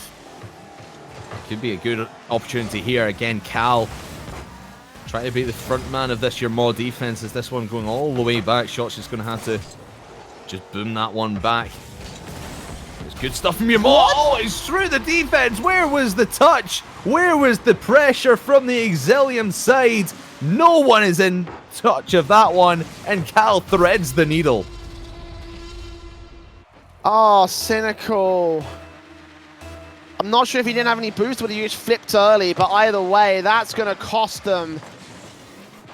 And that is the issues I'm talking about. You know, some of these defensives look quite suspect. The offense, though, from Cynical tries to make up for the mistake. He's unable to do so this time, but he's set up a chance for King JS to do so instead. Shots out to Cynical's position. He's gone back for boost. Bounce to the corner. Plenty of boost for him. Playing from his teammate, but he puts that one wide. And Crisis will try and recover it of his own. Now 2 players chasing their way back downfield. Calzafay and Cynical challenging for ball control. Shots also here. Second touch up for Cal. Great chance. And with the defensive baited out of position, demoed out otherwise, Yamor will have the lead above Exilium. Clean team play from your Maw, and like you said, Jay, the bumps and demos onto the Exilium defense were just a bit too much for them in the end there. Up 2-1 now is your Maw, and really deservedly so, because Exilium, they've kind of regressed in the last game and in the first half of this game number 3 as well. They're just letting your Maw have all the space to work with. There you go. Even just to give Calzafay that much space to go in and air dribble that, that's not the Exilium we know. We would like to see them pressure high and pressure early, and they're not getting the challenges through in the midfield. Cal moving in and playing out towards Shots. This ball put out to the box position, and Shots gets back out of the angle. Defensive looks a bit awkward. Team bumps coming out from the orange players, but they do not lose control of the line. What a pinch pass towards Shots as well. He doesn't quite work out. The midfield defensive does hold its own for Exilium. Backboard here from Cynical. This play from Cal and Calzafay. Taken away by King JS. The ball goes up for Shots. Bump in. Cynical should be able to block that away, but that's still very dangerous. He needs to get his second opportunity, and he does find it in the end. Cal and Cal's still push forward. Shots the same. 3 players committing to that offensive, and they rotate to the midfield for the boost recovery. You can keep that pressure going. Calzafay up and over, teed off by King JS. A nice doink play over to the corner.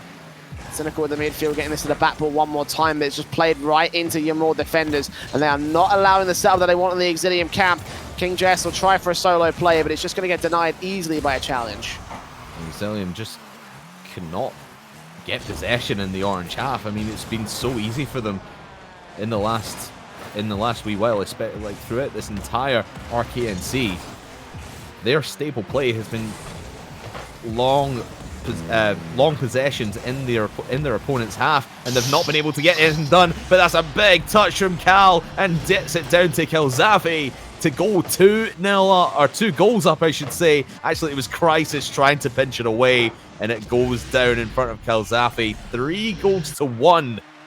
Your Maw all over Exilium right now, and there's seems to be no way back right now for Exilium. They seem really dead in the water because your Maw are playing so clean.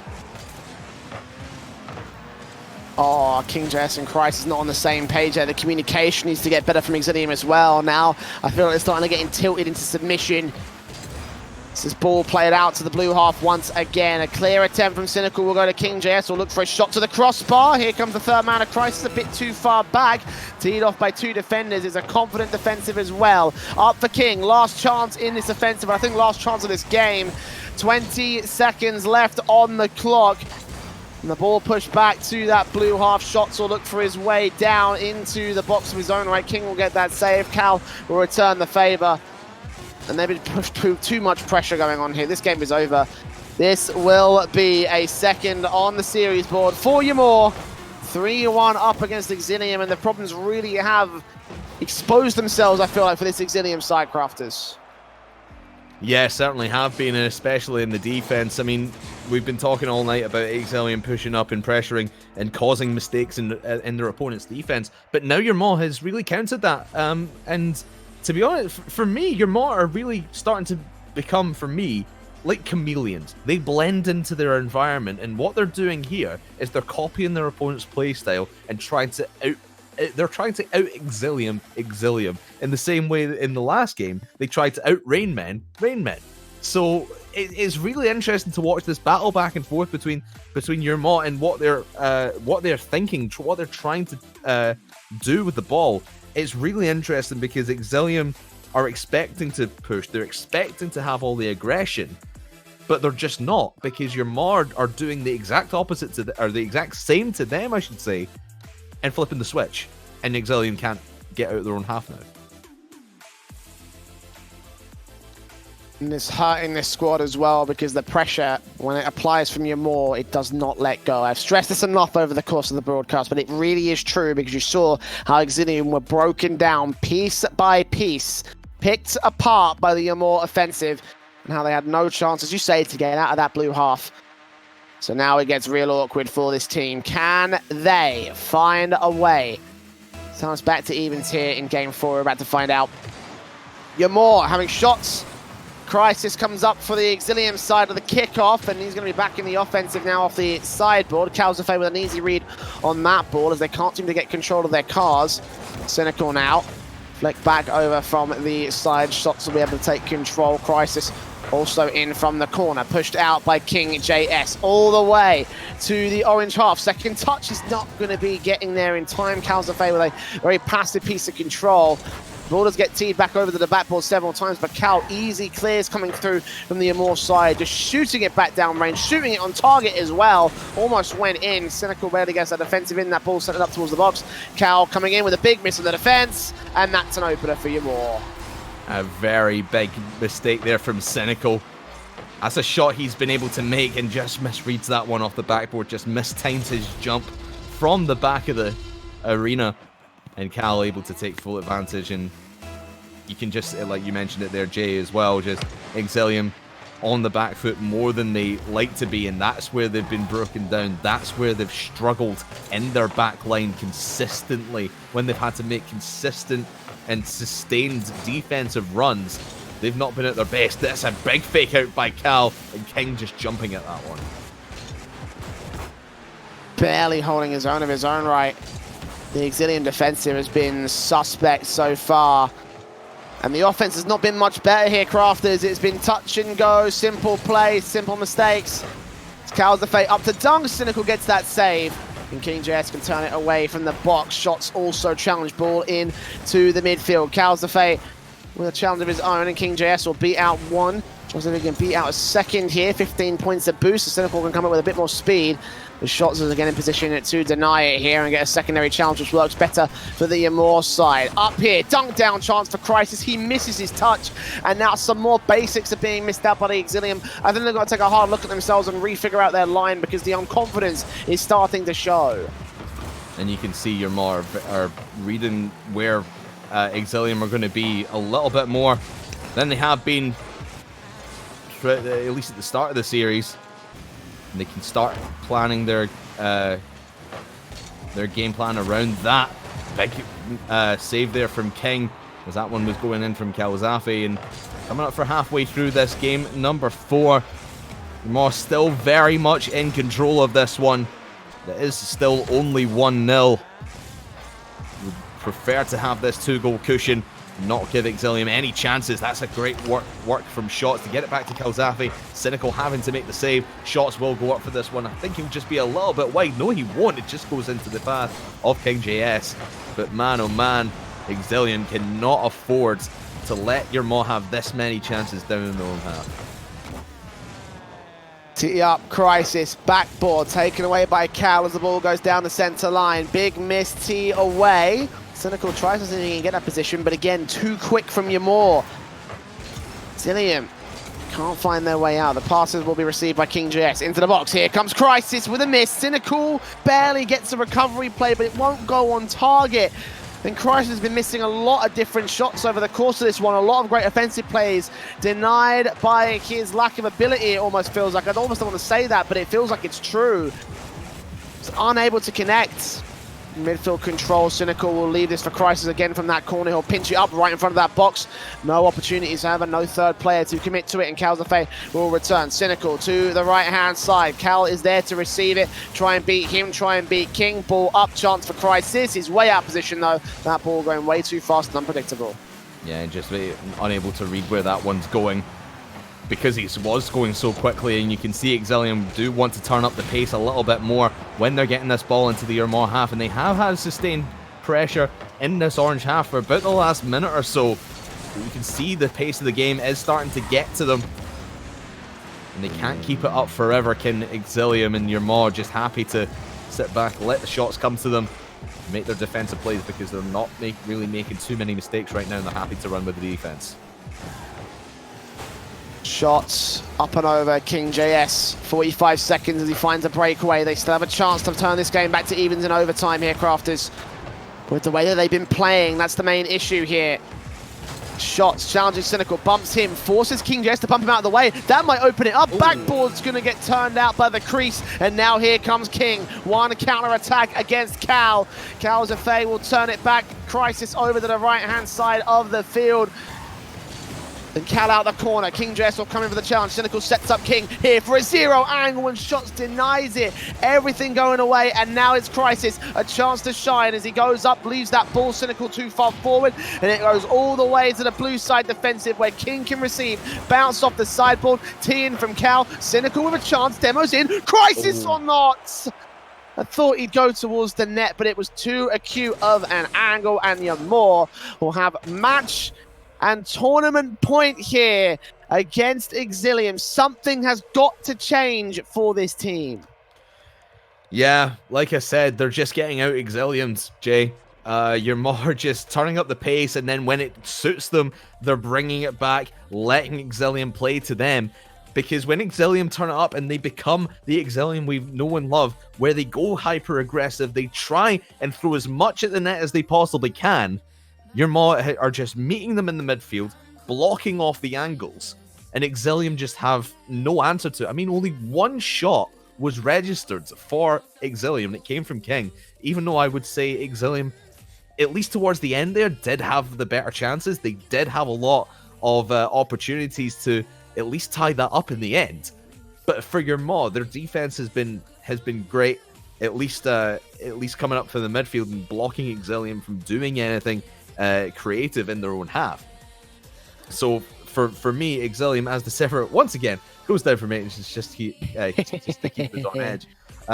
For me, Ymor are playing the best Rocket League I've seen them play throughout the course of this tournament.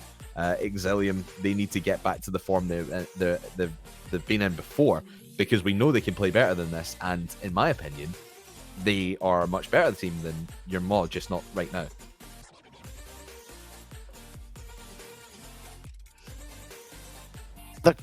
The situation right now for Exilium has to be very dire, I feel like.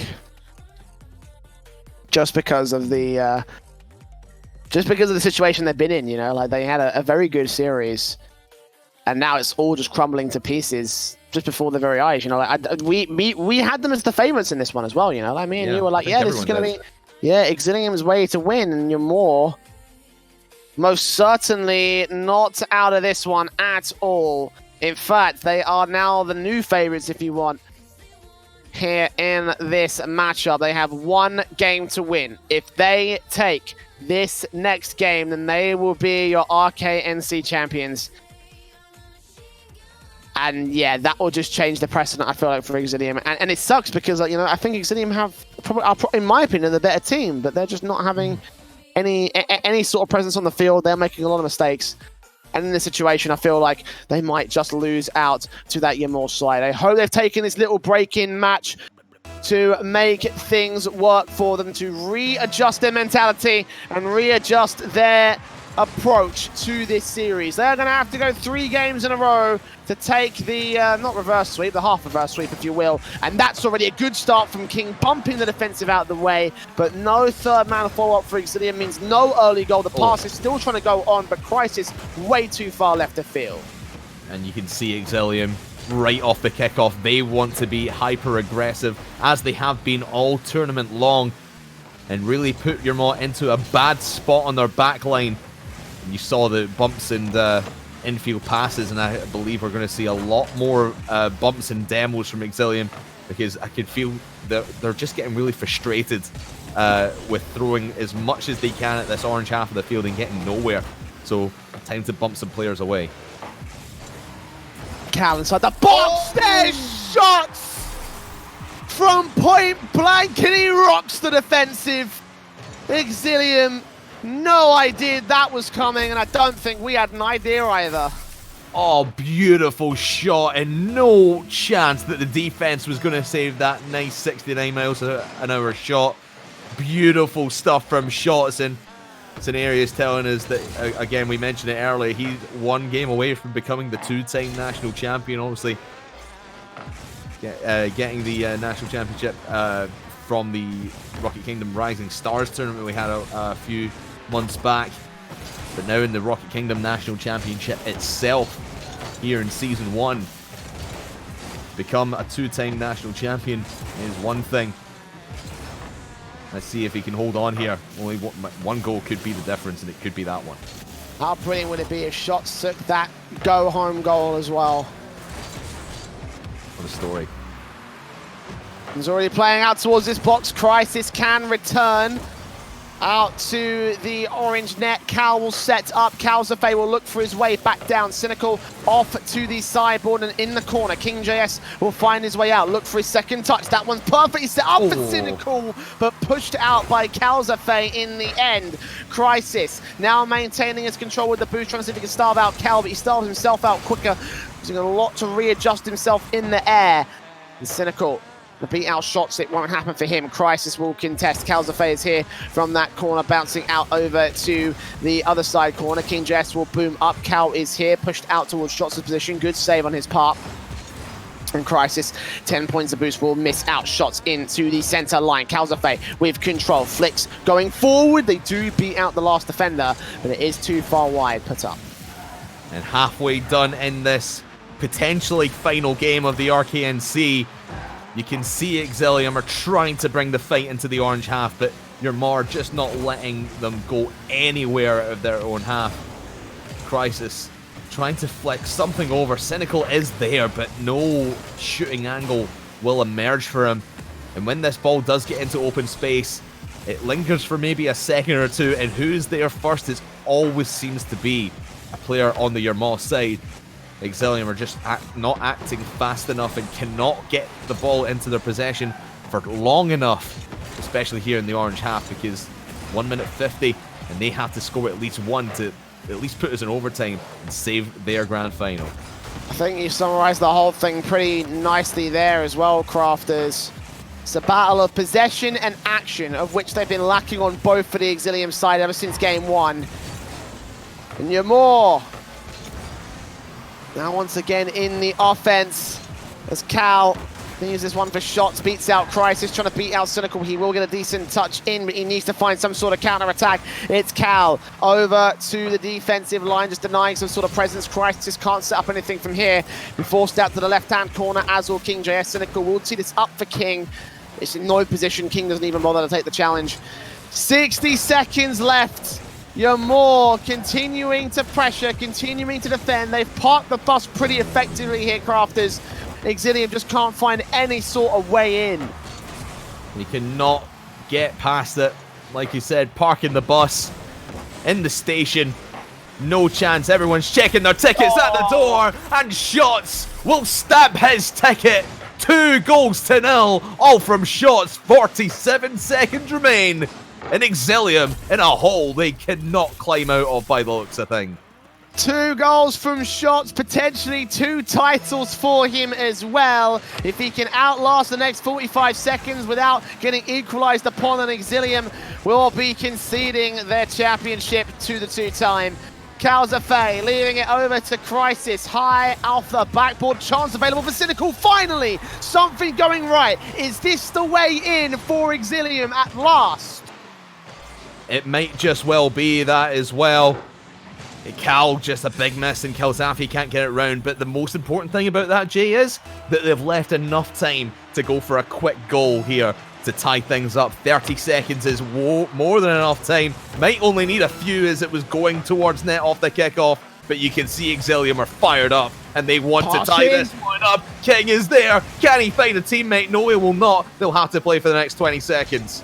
And they've come alive. Crisis trying to outfake Shots. The ball's played out to the left-hand side of the field. Here on the offensive, Ymor turns it around. 100 boost from King. JS gets off the backboard. Here comes Cal off the backboard once again. King's got just enough boost to carry this to the midfield, but no further than that. And now it's all up to Cynical. 6 points of boost to his name. Can get the 100, but Cal returns to the net. King JS pushes it out. Calzafay looking to kill this on the floor, and he is successful. Exilium came to life in that last 30 seconds of that game, but they were unable to finish the job. It came in way too late, and Shots will become Mr. 2-time, winning the RKNC Rising Cup and the RKNC Premier Division Grand Finals. Congratulations to Ymor. It was a hard-fought battle, having to go the full distance from the round of 6 here to the Grand Finals, and even playing that exhausting series from earlier on today where they went to so many overtimes against Rainmen. And in the end, they do remain the dominant force. I have to say, Crafters, that neither of us were expecting that one. No, and we're 0 for 3 on predictions today, just so you know. So maybe it is the true caster's curse that we've cursed the team who was supposed to win, but our apologies to Exilium, Rainmen, and PI, of course. I'm going to wholeheartedly blame the teams for that. But yeah, just outstanding play from Ymor. They had Exilium's number all series long, and they just could not find the or Exilium rather. Just could not find the solution to the problem that Ymor was facing, or posing to them, I should say. They played outstandingly well, very quick. I didn't think they were going to do it. I didn't think they were going to outpace Exilium, but they managed it, and they won the field possession and the possession battles. It was just outstanding from Ymor. Well done, deserved national champions. Indeed they are. They take home the £600 grand prize today. Of course, Exilium will be walking away with a £400 consolation second place. But regardless, still a very impressive showing, I think, from Ymor. And what a turnaround as well, Crafters. Who would have thought going into these playoffs that the two teams that went 5-0 in their respective group stages would have been the ones that fell in those semis? I mean, I don't know, man. It was a bit of a weird time today. And I do think that both of the teams did deserve their positions in those grand finals, as you mentioned earlier. But even so, a bit of a weird moment there. Regardless, great upsets, great matches, and a great end off to a great tournament this month. Yeah, it's been a fantastic time to watch all these guys make their way through the group stage and through the playoffs as well. Congratulations to your more deserving national champions, as I said. But commiserations to everyone else. Very well played. All I can say really to wrap this up, Jay, is I can't wait for season 2.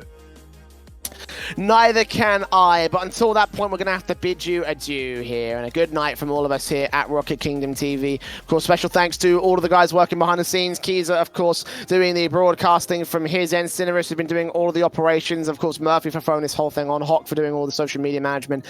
And everybody else who's been involved through the course of the second division, through the course of the placement weeks as well. Everything else that's been going on in that particular respect, it's all been coming together to make this whole thing happen. So big shout out to all those guys, and big shout out to you, of course, for watching. We will be back next week, however, with our second division grand finals, because those are still going on off the course of the over the course of the next week or so. Of course, Premier Division is over for today, but still got a little bit more Rocket League action coming their way, Crofters, and those guys could well be fighting for their spot in next season's matchups. But that's all coming for you next week. But tonight, though, I've been the Eternal J. This has been Craftman, and a big bash thanks to you once again for coming out for the course of this season. Until the next RKNC premiere, we'll see you soon.